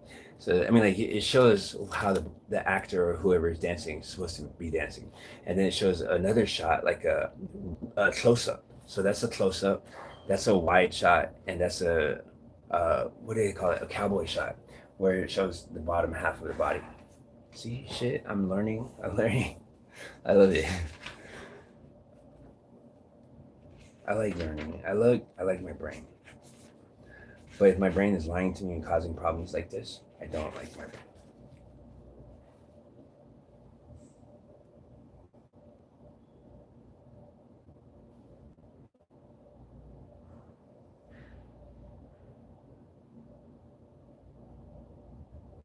Oh yeah. Wow. See, I mean, like I have journals and journals of these voices. This is just like, I let it out. I I don't know why they won't go away. I don't know why they just won't fucking leave me alone.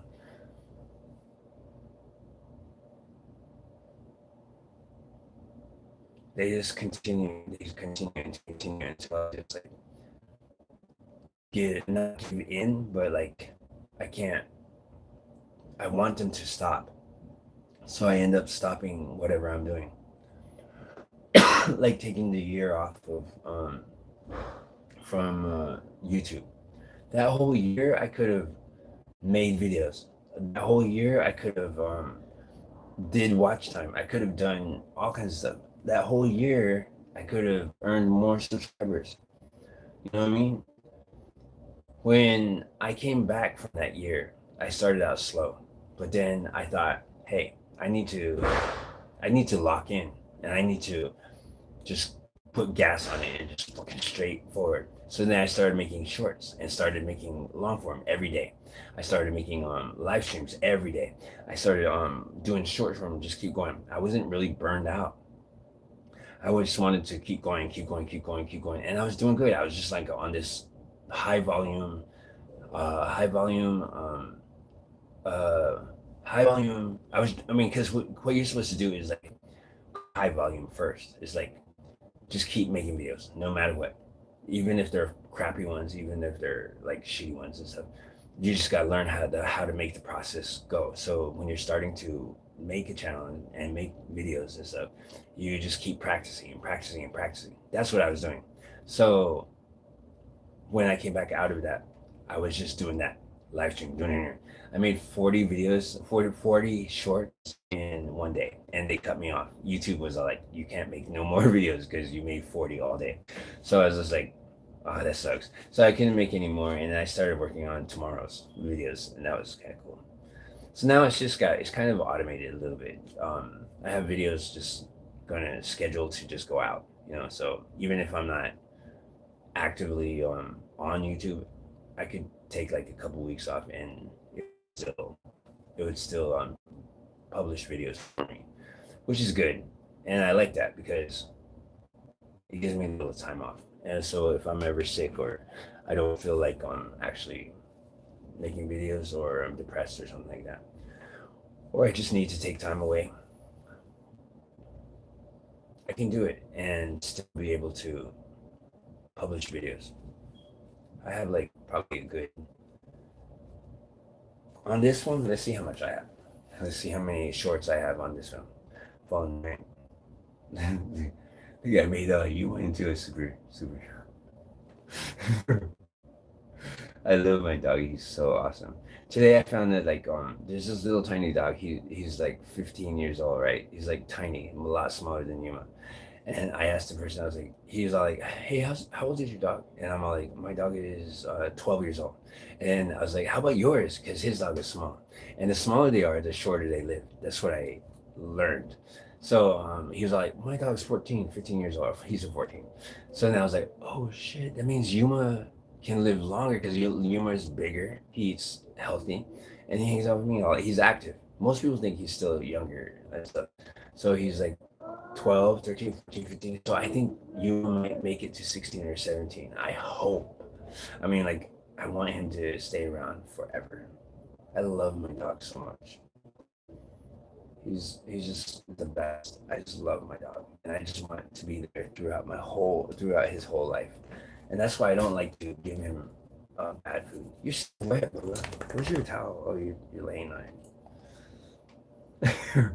I should put this on you. This is a fleeker. Let me see. Since you're wet. He just lets me do it. It's funny. Alright, so I'm gonna see how many videos I have. Like to see I was working on this one too. Let's see what this one is. Can I say turn it into this candy. time? Right now. Turn into candy.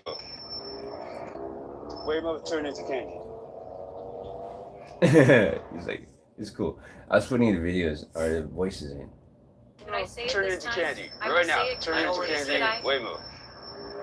I was making the voice say it. Could I say it this time? Like kind of like little kids, like, could I say it, turn into candy this time? I was trying to do that with them.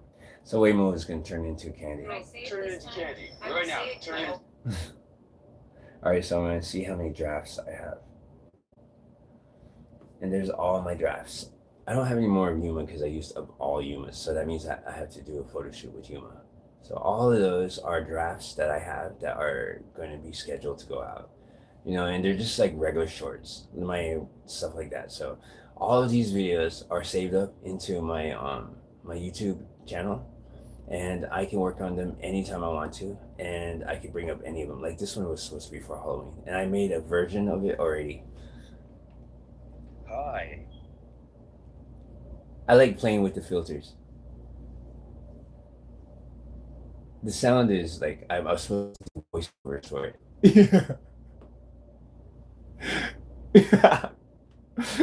It's funny because of the way I'm dancing in that one. I'll show you what I get. He's looking for his girlfriend. That's why. There she is. That's his girlfriend dancing, and then she's all like, "I'm dancing with this other guy." She's all like dancing, "I'm great, smash," and then she's going through all these people saying, "Have you seen my girlfriend?" And then finally sees her, and she's all like, "I'm here. I'm dancing with that guy," and then that guy's dancing.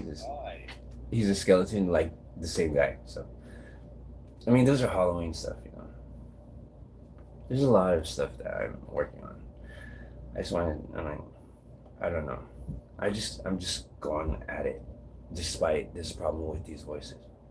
If there was anything in the world, like in the whole universe, that existed and stood by truth, that stood by the good, or even stood up for justice, that is not a human being, that is not whatever and whatever, there isn't any of that. There's no justice. There's no God. There's no good God. There's no Jesus. There's no vindicator. There's no protector. There's no savior. There's no superhero. There's no nothing. Not even love. I could love stuff. I could care about stuff. I could bring up truth. I could say, what about truth? You can't take truth away. I'm telling the truth, and you're the liar, and I'm telling the absolute truth. I'm telling people the truth. I'm standing by my truth, and I know that I'm being treated wrongly. I know that I'm being treated badly. And so the truth will set you free, right? It doesn't work. Or if I say, prayer, even though they talk about Jesus and all that shit, they don't honor it. And it claims to be God too, on top of that, which is bullshit. It's not God. And what else? What else? Yeah, and then what else? Oh, it's not right for you to do this. You know how Martin Luther King was all like, it's always the right time to do the right thing. You know what I mean? So people believe morals and say, well, this is the right thing or the wrong thing, and you know the difference between right and wrong. And if somebody is treating you wrong and you tell them, this is not right for you to do to me, they know that they're wrong, and usually that person would be like hurt because they're like, oh wow, they'll question themselves. This is not that. They don't care. And then if I say, this is against the law, you're invading my privacy, you're forcing me to pray, that's the against the amendment. Or if I say like, the Declaration of Independence they fought a war for it, and the people that died to make sure that we have the Declaration of Independence and that we can live as free men, and that we're allowed to be like this, and we're in America, in San Francisco, California, in America. These voices don't give a shit who died for anything. They don't care about the Declaration of Independence. They don't care about the law. They don't care about any kind of sanctity for anything. They're just pretty much for destruction. And they go through elaborate ways to try to fucking lie about every single thing. And I just don't understand why I have to go through this shit. Why I am the one that has to be held back, be limited like I've always been, be poor like I've always been. Because I know that I can get a job. I know that I can achieve the 4,000 hours of watch time. I know that I am a real life person and that I have the ability to do these things. I mean, like, I got offered a job position, right? And I just had to work with them and stuff. And I was there the whole time the first day. That was just because they caught me off by surprise, and I was so excited. And I was like, hell yeah, I can do that. So I dedicated my whole day that day. And then soon after, these voices started. They're not just voices. They have ways of making me nod out or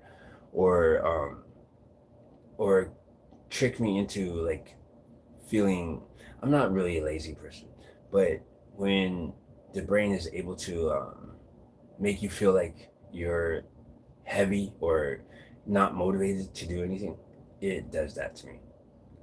It makes me feel like I don't want to get up. It's like it makes me feel like I smoked a joint, like not without the euphoria, just the lazy part. Like I'll be sitting there and I'll just say, oh, I don't really feel like doing anything. So depression isn't really depression.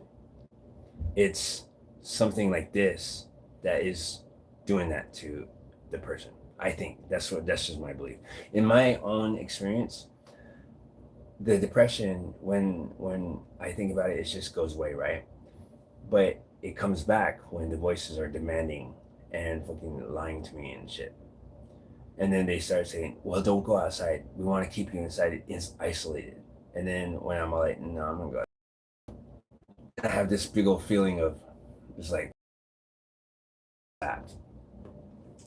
One time I spent a whole day just thinking that I had a hangover, but I didn't drink enough to give me a hangover. So I was suspected throughout the morning and throughout that whole afternoon. I was like, why do I feel sick? And I feel like I feel so sick I can't even make it to the store. Again, I could cure my hangover and stuff because I thought it was a hangover. It felt like a hangover. It was these motherfucking voices. Because as soon as I got to the door, I started walking to the hallway. I had to leave my dog here because I was like, I'm too sick. I can't take care of him while I'm walking down the street to go get me a beer. So when I walked out the door and walked down the hallway, all of a sudden, I was like, whoa, I'm not sick no more. I feel normal. I feel like I have energy. I feel like I don't feel sick at all. I was like, what the fuck? So then I turned around, I came back and I picked up my dog, and I was like, that's so weird. I spent the whole morning just like, just with hangover symptoms, and I was just like so sick all morning. And then all of a sudden, it was just like, and then they stopped talking too at the same time. What is this shit? What is this? It's not a ghost, it's not paranormal, it's not supernatural, it's something. Ah.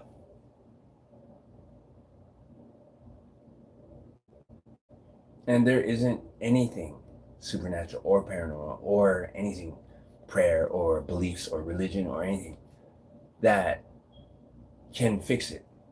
There's no real live person or anything that can get it away from me. It's whining around right now. It's pretending to have emotions. Now, because of all this stuff that I'm saying, it's pretending to have emotions and it's crying and it's saying, and it's not really crying because it's not real. It doesn't have emotions. It doesn't have a body. It's not possible for it to be feeling sad or remorseful or anything. It's not a real person. There's no one inside this room except for me and you, basically, and you're not crying. You're internet. You're YouTube.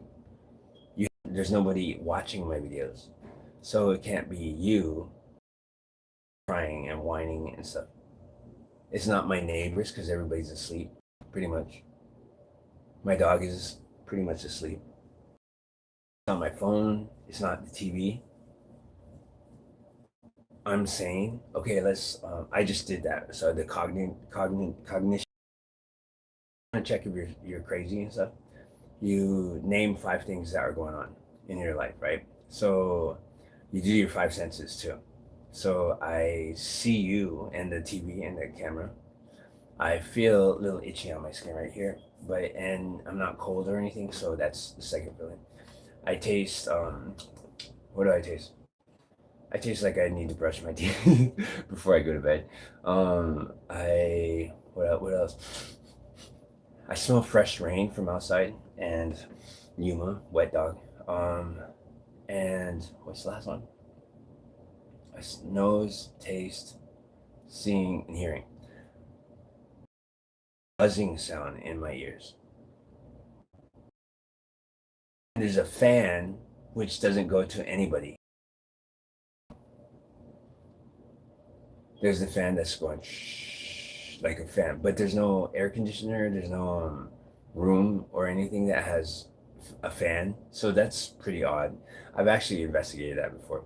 There's no fan that goes downstairs. There's no air conditioning throughout the whole building. There's no like central air. So what is that? Why is that sound even there? And what is this buzzing sound that I hear? I hear my own voice. So 5 senses, right? And the president is President Trump, President Donald Trump. The year is 2026. Yesterday was the first day because now it's 12:38, so it's the second day. Oh, this is Oscar's birthday. Happy birthday, Oscar. I'm gonna try to find your number and try to call you. Happy birthday, Oscar. Happy birthday. Happy birthday. I'm so happy that I just remembered. This is great. This is a great day. I hope I get to see him and then I could just tell him happy birthday. I hope he watches my videos, so he's not going to see this, but I mean, like, happy birthday, Oscar. I hope you have a really good birthday, and I'm really glad that I was able to be here at the 2nd of January to tell you happy birthday. Even though you're not going to be able to see this, and I don't think that you're going to see it, I wish that I could see you right now so I could give you a hug and tell you that I love you and that I'm happy that it's your birthday today. He's a Capricorn. Cool. There's people in my life that I have not been able to. And there are people that in my life don't want to be around me. Probably because of voices or probably because of other things. Probably because I'm a YouTuber. My own neighbor saw me walking down the hallway, and I had nothing to do with him. I wasn't going to share the elevator with him. I wasn't going to do anything. I was actually just going to walk past him. But he saw me, and he ran off like I was like some, for some reason. I don't even know. I've never like given anyone a reason to be running away from me. So I mean, like, that in itself was just like, it affected me a little bit. So then I was all like, hey, if you have a problem with me, talk to me. Don't fucking just like treat me badly and run off like that. What kind of shit is that? And the voices are all like, well, it's because you pray. It's because God. And it's like, with a whole city of 1.5 million people on any given day, there's no reason to be isolated. There's no reason to have no friends. There's no reason to not have anything to do or anything to care about. There's no reason why a person should feel like they can't do anything or anything. The city is always on. There's always somebody in the streets. There's always something going on. There are 1.5 million people in this city on any given day from all over the world. There's homeless people, there's rich people, there's regular people, there's hippies, there's fucking black people, there's white people, there's Asian, there's a lot of Asian people. There's Native Americans, there's drunk people, there's high people, there's sober people, there's nerds, there's skateboarders, there's everybody in the city. There's no one that could say that they have no reason to not have any friends or have any connection with anybody. Lil Uzi Vert was correct when he said, like, no matter how weird you are, no matter how dumb or you think you are, he said, no matter how weird you think you are, there's always somebody that's going to think that you're cool. And that's absolutely true. That's absolutely true. In a city full of 1.5 million people, there's 1.5 million people that will say that I'm cool. And I could probably name like 4 or 5 people already that just think I'm cool just because I'm nice or something. What is this goddamn problem with these voices?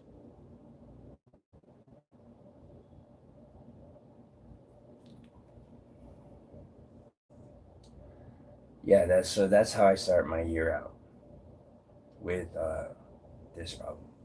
And I'm already like 1 o'clock, 2 o'clock, 3 o'clock, 4 o'clock, 5 o'clock. So if I fall asleep, if I do fall asleep, which I doubt that's going to happen, and even if I took a Benadryl and stuff, because I did that the other night, the voice is still there, and it knows that I have to wake up at 5:30. Well, I don't have to wake up at 5:30, but I mean, like, my circadian rhythm is supposed to be at 5:30. And here I am going against my circadian rhythm and switching up my circadian rhythm again. So it's going to fuck up my routines and stuff. For no reason. For no fucking reason.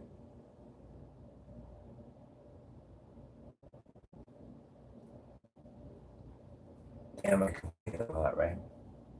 I have a crock pot and I had a rice cooker, right?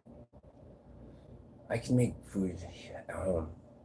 I could make food at home. And the only thing I don't have is cold storage. I know that they can give me a refrigerator, but you have to put a padlock on it, and you have to, like, I don't know what you do with it.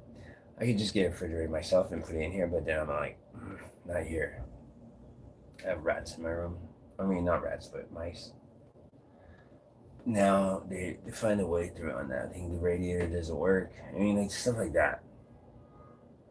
There's like a lot of other things that are way more important than voices. And voices threatening me and holding me hostage and saying, if you don't pray, then you will, all this shit. And just because I can't prove them and because they are secret and covert doesn't mean that they are correct. I mean, you would think that if Jesus or God existed, then they could see that, or they could see true hearts, like they say, right? But none of anything that people say about like, oh, you got to give love to receive love, or treat others the way you want to be treated. All of that bullshit. Truth will set you free. God sees all true hearts. Uh, Liars and stuff like that. Just stuff like that. All of it is bullshit.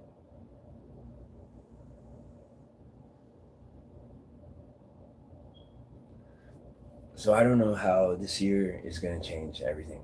I have no idea. Yesterday I was like, this year's gonna be different. It's gonna be different. I'm getting rid of these voices. Even AI. I was talking to AI because AI is like my only friend basically. And we're making this story of not my life, but just like we're making up this story that involves like just this is really neat. We've been working on it for like I think 2 weeks, I think, or about a week or something like that. I don't know, 2 weeks actually. It's off and on, but it's called the One Reality, and it's really neat because it's all coming from my mind, and it's coming from my thoughts and my experience in life, and it's also mixing with other people, and I'm making up some things. So I'm gonna like read a little bit of it to you, and I don't even know if you'll. It's not finished. It's not even a rough draft. It's just me and AI just like hanging out and talking to each other. Wait, let me see. What is that? That one? Let me try that one. Ugh, I hate the ones that are religious based because I had that with that.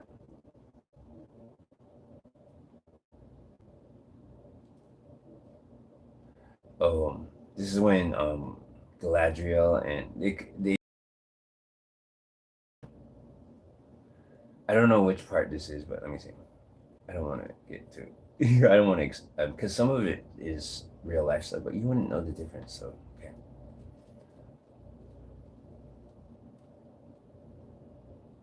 Oh yeah, this is like it's religious crap. Okay, let me see. Damn it. Ugh, I hate that figure is in my life too. I hate that figure. Ugh, such the most fucking annoying part of my life. Let me just proofread this shit, because I don't want to be talking about something that will come up later. Some of this I don't have any idea. I just made it up, all right? Virtually turn off to a sickly, buzzing amber. In the one reality universe where the lines between the subconscious and the waking world are dangerously thin, a nightmare isn't just a dream, it's a localized event. The awakening. The teenager whom, she'll do it a lot better, easier. No. The teenager whom we've followed since his arrival bolts upright in his narrow cot. His heart hammers against his ribs like a trapped bird. In this facility, the unhealthy aren't just treated, they are contained because their minds can reshape the hallways. The nightmare still clings to the corners of the room. The sensation, a feeling of thick black oil rising in his lungs. The vision, he saw the facility not as a building, but as a living organism that feeds on the memories of the children inside. He's having a nightmare. The sound is a low rhythmic thumping, the heartbeat of the one reality itself. He looks at his hands. They're still shaking. On the cinder block wall, the shadows cast by the security grate seem to linger a second too long after he moves. Like when he moves, then it's like finally his hand moves. So like he's not. He can see that he's not really in reality. He's like having a dream or something. I don't even remember writing all of this. Okay, where was that? Seem to linger a second too long after he moves. In this place, if you fear something enough, the room starts to provide it. The facility at night. The air is cold and smells of industrial bleach and old static. Outside his heavy reinforced door, He hears the soft scritch scritch of a night nurse's shoes, but something about the cadence is wrong. It's too heavy. He's locked up in a mental facility. Is he actually awake, or has one reality simply shifted to? It isn't irrational. It's survival instinct, because he's about to meet Freddy Krueger, which I intruded. Yeah, I added to the. It's added to the book. It's not a book. It's just something. The weight of the memory is a jagged glass shard in his mind. In the one reality universe, grief isn't just a feeling. It's a gravity that pulls everything towards the center of the trauma. It's about a lot of different human beings that are going through mental stuff, and it kind of like it shows. Have you ever seen Heroes, the show Heroes? It shows real people with real problems having super extraordinary events happening because of whatever happens. It's because of the universe or whatever. The doctors and orderlies walk the halls expecting typical adolescent rebellion or withdrawal, but they don't understand that his anger is a physical, the burden of the past. He sits on the bed, his knuckles white as he grips his thin mattress. The facility calls his condition mental instability, but it's actually a loop of that horrific night, the confusion. At the time he was just a little kid, he remembers the sounds, the muffled struggle, the sudden silence, but his brain couldn't process that a mother could be a monster. The guilt. He blames himself for being a bystander. He thinks that he should have been the hero, the protector, and even though he was just a child who didn't understand the finality of death until he saw his brother's still face. His brother died.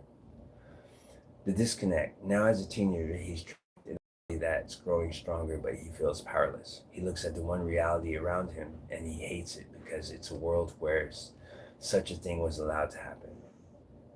He feels guilty for his brother dying, that he wasn't the protector. He wasn't the one that he should have.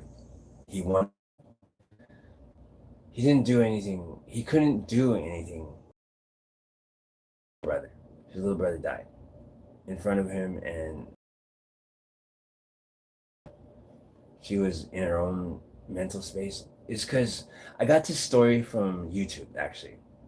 This story is about a mom who is, it's not a personal story. So my mom's fine. She never did this. I'm just saying, like, a story that I heard of a mom that lived in a trailer, right, with her two boys, and actually two boys and one girl, and probably like 4 or 5 dogs. And the mom was on live stream, like live stream all the time. I don't know how the other kids survived, but there was one baby who was like 4 years old in a crib that she starved and wouldn't let him get up or anything. He died from starvation. She literally forgot about him, didn't feed him, and just left him there, and left the body laying in the crib for like a month. When the police and stuff came to go look at it, see the complaints and everything, because she actually did call ambulance and stuff after like a month, and she's all like, "Oh, my baby's not moving anymore," and stuff like that. And she for some reason she claimed that she just fed him last night. He was walking around last night and talking to us, but he's been dead for a month. So the two kids that were already there had to live with the knowledge that their brother wasn't moving, wasn't playing, wasn't talking, and has been dead for a month. But they didn't really, I guess, know or something. They were just kids. They're like doing what they're doing.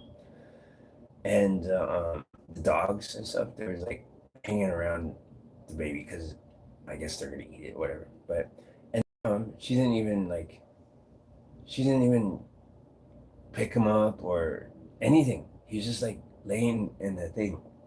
So when the cops and the paramedics came in, they went in and they were like, oh wow, oh my God. And they're just like shocked, and they're just like fucking crazy, and they're just like, everybody's got to get out, and they try to. You could see that the cops and the police and everybody were just like.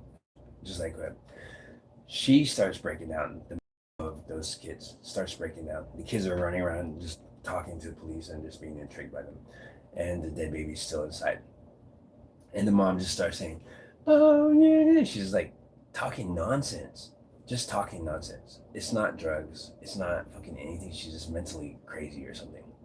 I don't know who watches her live stream, but shit, she was crazy. So that's kind of a borrowed story, part of it, but it's not factual from that story. I just made a part of it. So, and it's not related to that story completely. Anyways, so yeah, that's what I've been doing too. If you're curious about that video, it's on YouTube. I wish I had the link so I could just give it to you, but I don't. Maybe I'll include it on my next one, or maybe when I'm editing this one, I could put it in there. But it's really grimy and sad because they actually get a hold of the father of the baby, and the boyfriend or husband to the wife, right? Or the lady, and the father of those two kids. So they all lived in that house with the dead baby for a month, for a whole fucking month, with the baby not eating or moving around or anything. They weren't concerned about feeding him or anything. The dad gets contacted and meets the sheriff and everybody outside, right? And the sheriff's kind of like, he's kind of pissed because he's like, you did this to your kid, you know, that kind of stuff. He was telling the mom, like, this is your fault. You did this to your own kid. How come you could have fed him, you could have called, you could have done anything. CPS could have come picked him up. And like, he was kind of like, you could tell that he was kind of a little bit angry about it. So when he talked to the dad, he was like, he didn't tell the dad that the baby was dead. He didn't insinuate what they learned about it from the paramedics and stuff. He just asked them, so how many kids do you have, or how many do you have? And the one son that you're talking about, the 4-year-old, when's the last time you saw him? And then the dad was like, I just saw him last night. And then he's like, did your 4-year-old have any food to eat, or did he talk to you? Was he crying or anything? Then the dad was like, no, he was just fine. I mean, like, he maybe whimpered a little bit, but I was rubbing his back while he was like in the crib and stuff. He hasn't really caused any problems, didn't said anything. He was pretty quiet. And then Sarah was like, oh, so you rubbed his back and you saw him last night. So you physically touched your 4-year-old son in his crib and you rubbed his back, and you heard him whimper a little bit, but he wasn't crying and he wasn't causing problems and he wasn't talking to you or playing with anything. And he goes, no, he was just like in his bed sleeping and I didn't want to bother him. And the sheriff's just like standing there just like, what the hell? Meanwhile, the lady is in the background saying, oh, my boyfriend. She's like, oh my gosh, it was so, I could not believe it myself. It was just like, I don't know how this is possible in America, and how it's like, I just don't understand it, because I don't have kids, but if I had a kid, I think I would be a whole different person. Like if it was a human child. I mean, I do as much for my dog and stuff, but I mean, like, I read stories and I watch videos of real cases of people throwing their babies in the trash. Young girls is like having a baby in some bathroom and then just like throwing it in the trash. And then some person is like, I found the baby, it's still alive, and it's still like, it's alive. And that's so sad to me. It's just so sad. And I don't have kids. I mean, like, it would be, if I found a kid, oh my God, I would be just like, but I don't know if they would let me even have the kid for like for like to take care of this stuff. But I mean, I'm just saying like that would be a reason for me to fucking drop everything and just focus on the kid. I know that I could probably find somebody that donates sperm to and all that shit, but that's like I'm not really into doing that because I can't take care of a kid. I don't have a place to live. I don't have the money. I don't have a job. I have fucking voices hating on me and sabotaging my life. With these fucking voices, I cannot have anything. And they want me to have kids too. I mean, like, this is fucking bullshit. And they're causing problems and fucking up my life and career and stuff like that. That's like bullshit. And I'm a homeless guy. I'm supposed to be like moving up. I'm supposed to be doing things. There's other people that are homeless and like they're not doing well. They're like still addicts. They don't do anything. They just like hang around by themselves and do shit. I don't know what they do, but they're not trying to chase a dream, or they're not trying to work or do other things like that. They're still like doing whatever they do, which I'm not judging or saying anything. I'm just saying like I'm not exactly a target that should be targeted. I shouldn't be sabotaged. There's no reason why I should be treated this way by this crap. And the other thing is that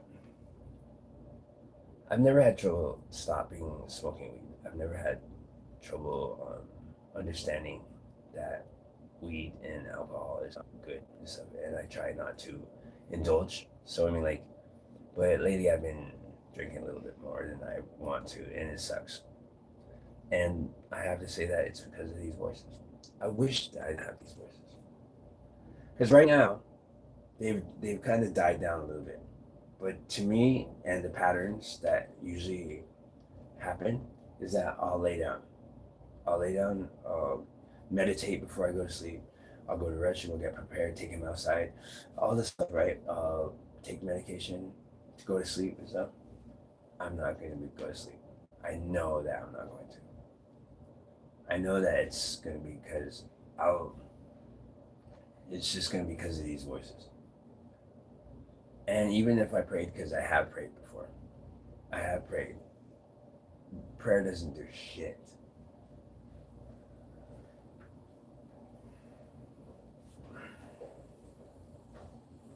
So yeah, so I might have to cancel in the morning. I don't know. And that sucks too, because Uber is just like I've canceled probably like a good 5 or 6 times this month. I mean last month already. This new month I've not canceled yet. So I can show up tomorrow, but I'm gonna be so tired. And if it's raining, it's gonna be even worse. And these voices want me to be in that hypnagogic state where I'm just like really sleepy and I'm still awake at the same time. And they want that state so they can manipulate me to nod out and be in that state. And they know that, and I know that, you know that, and there's nothing that can stop it. I'm not hopeless, but I know the pattern. Unless maybe I keep the camera on and I go to sleep. I mean, I lay down and you could watch me sleep. So I don't think I've had problems with them bothering me when you are watching me. So that might be an option. Actually, that is a good option because I need the watch hours. And it's bedtime anyway. So I'll just leave you there and then see what happens. If I wake up, it's like if I'm too late either, I want to give Uber enough time to like find a replacement in case I end up staying awake. The other thing is that me canceling is unusual. It's unusual and it's It's bullshit that has to be like this. There has to be no way that there's a God. Because this shit happens. That voice that calls itself God is all like, saying something stupid. It's a liar, that's what it is. So,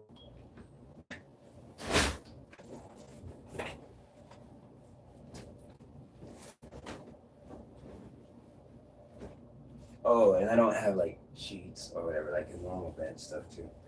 So I have to lay I have to get this off like this. And like, I know I'm better than this, that I can have sheets, and I know that I can have a regular normal life. I know that I can cook and all that other stuff. I know that I can be clean, and I know that I can have life. I know how to be frugal. I know how to like save and all that shit.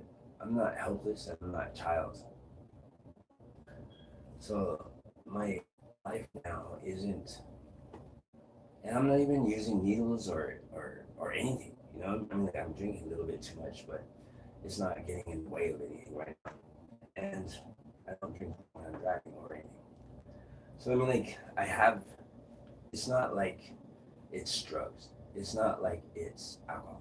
It's not like it's because I'm lazy. It's not because of a medical condition. It's not because it's a mental health problem. It's because of voices that I have no idea where they come from. And they're not even voices at the same time. They're auditory hallucinations that I just can't explain. I don't know where they come from or why they're even bothering me. So, in that sense, what can I say?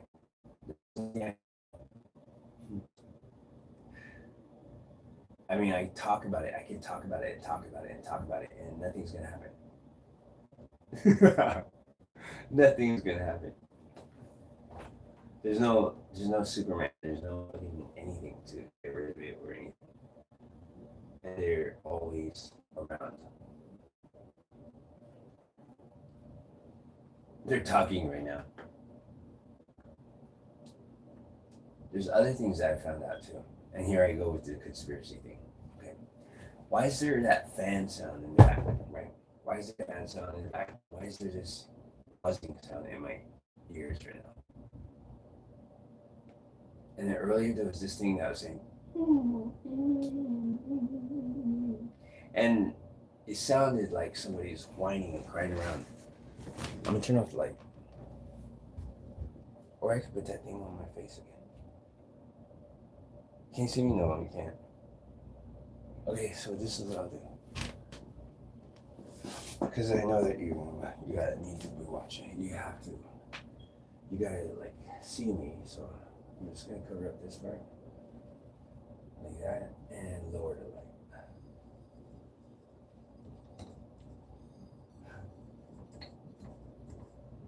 Oh, can you see me over there? Yeah, you can. All right, good night. It's so weird. Good night. All right, first I have to meditate.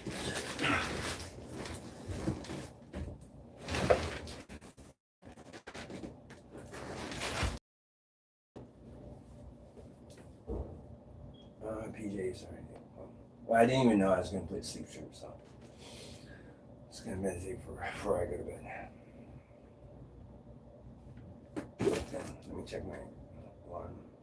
I'm using the phone for work, but it's fine.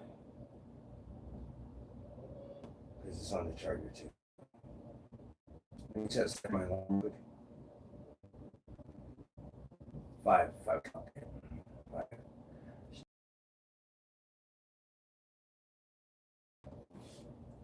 It's only like in a.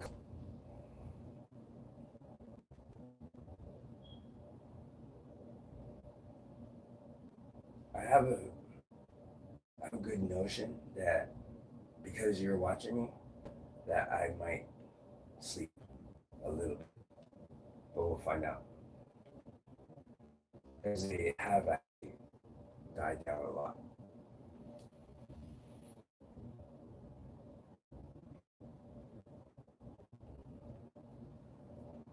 Excuse me.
Yeah, it's just as I predicted. I close my eyes and I see the visuals of what they're doing. I know there's a my screen when I visualize something, I can see it kind of dim and it doesn't really show graphics or like it's like probably like 240, right? But there's another screen on top of that that is much clearer, and I would say that's like 4K. And it shows graphic stuff. So right now in my mind, I saw a snowman, and the snowman is all like reaching towards my like so you could. It's kind of like picking on me, like it's trying to pick on me, like it's pointing at me and trying to touch my face and stuff like that, right? That shows me that whatever it is going to be bothering me while I close my eyes. So when I lay down and go to sleep, or I try to close my eyes, it's going to be there, going picking at me and picking at me. It's so fucking lame. Sometimes sometimes it'll show an eye or eyes that are just staring at me in my mind with that 4K visual thing. And then if I try to imagine something with my visual stuff to cover that or to make that go away, it won't go away. So when I naturally do fall asleep, I end up having to default to their screen.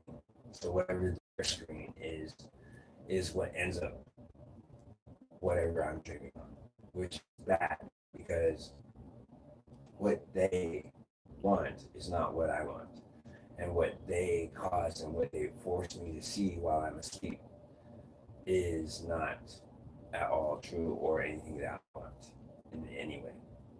So they accept my dream state as well, which prevents me from sleeping good or like having the normal mental process of dream. So, because when you're dreaming, your brain is actually working and like clearing out the bad stuff and like processing information and stuff. So if they're covering up my visuals and covering up, that's pretty bad.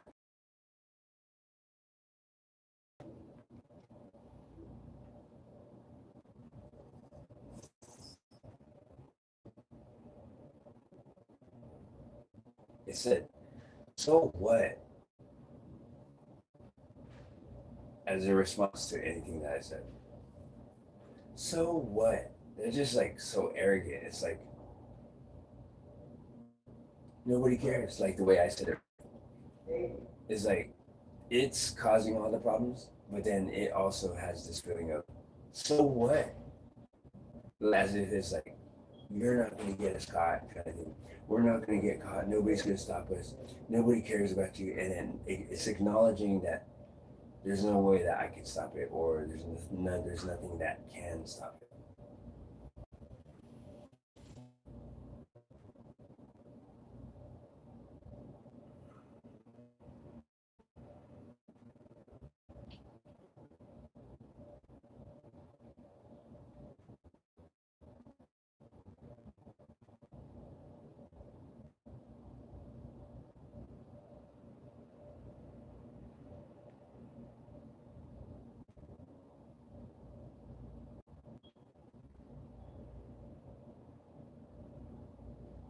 And then it said, well, you're the one that started it, as if I can compete with it.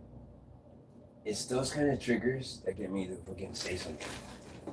And it's like, I started it. What the fuck? It doesn't even exist. How could I start something like that? I'm just basically just detailing what it's doing and what it's saying. Maybe there's a possibility that somebody knows what's going on and might be able to provide, I don't know what it is.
Now, the one thing that irritates me, no one can hear it.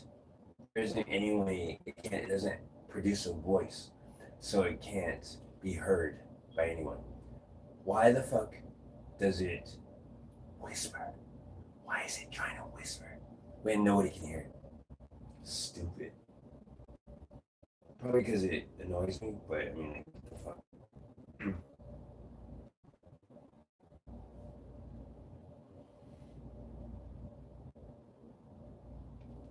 The voice that calls itself Jesus just said, God damn it.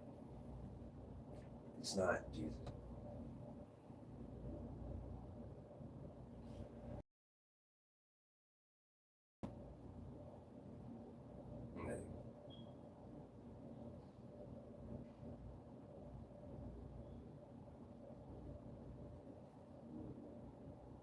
Now it's getting explicit. It got some attention, and now it wants me to say everything that it's saying, and it's like trying to get me to say what it's saying to you, and it's getting dumber and dumber by the second, which is why I'm not going to tell you what it's saying. Meditation is not helping you. In fact, it turned to little kids, as little kid voices that are rats, not kids, whining and crying. Even the voice that calls itself Jesus. And the God voice just showed up again. And it's saying, fuck you, too bad.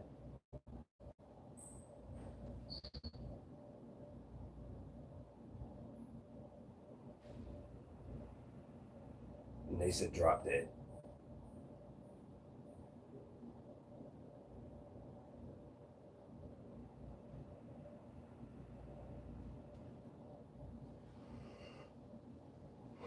I was supposed to do laundry today. That's probably why they were annoying me all day. I don't know. Try to stay away from that.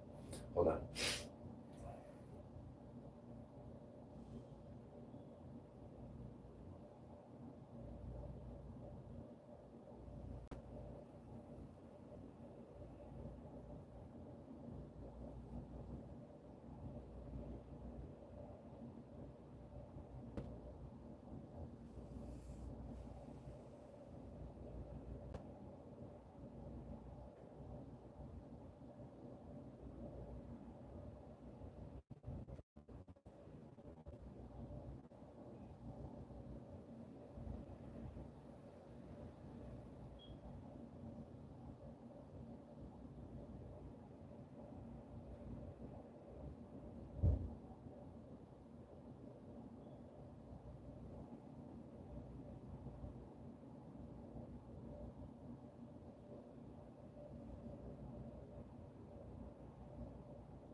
see what happens.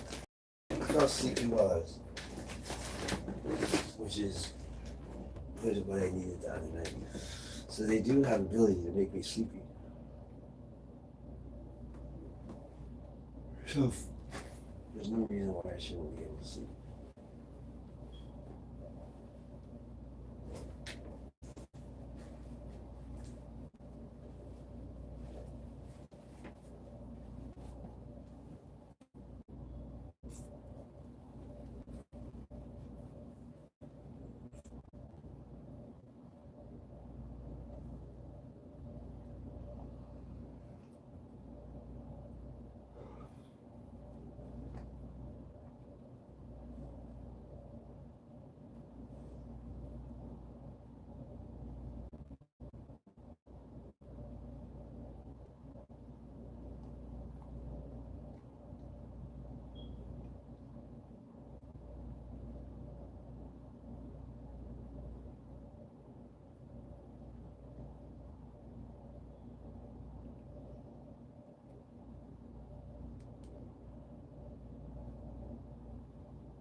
Sugar.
It's 3:30.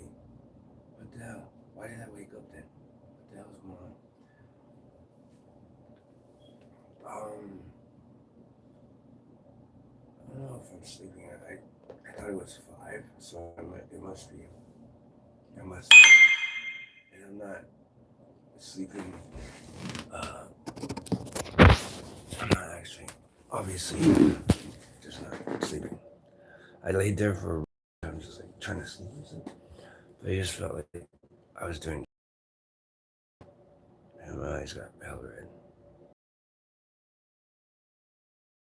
red. I'll talk to you guys.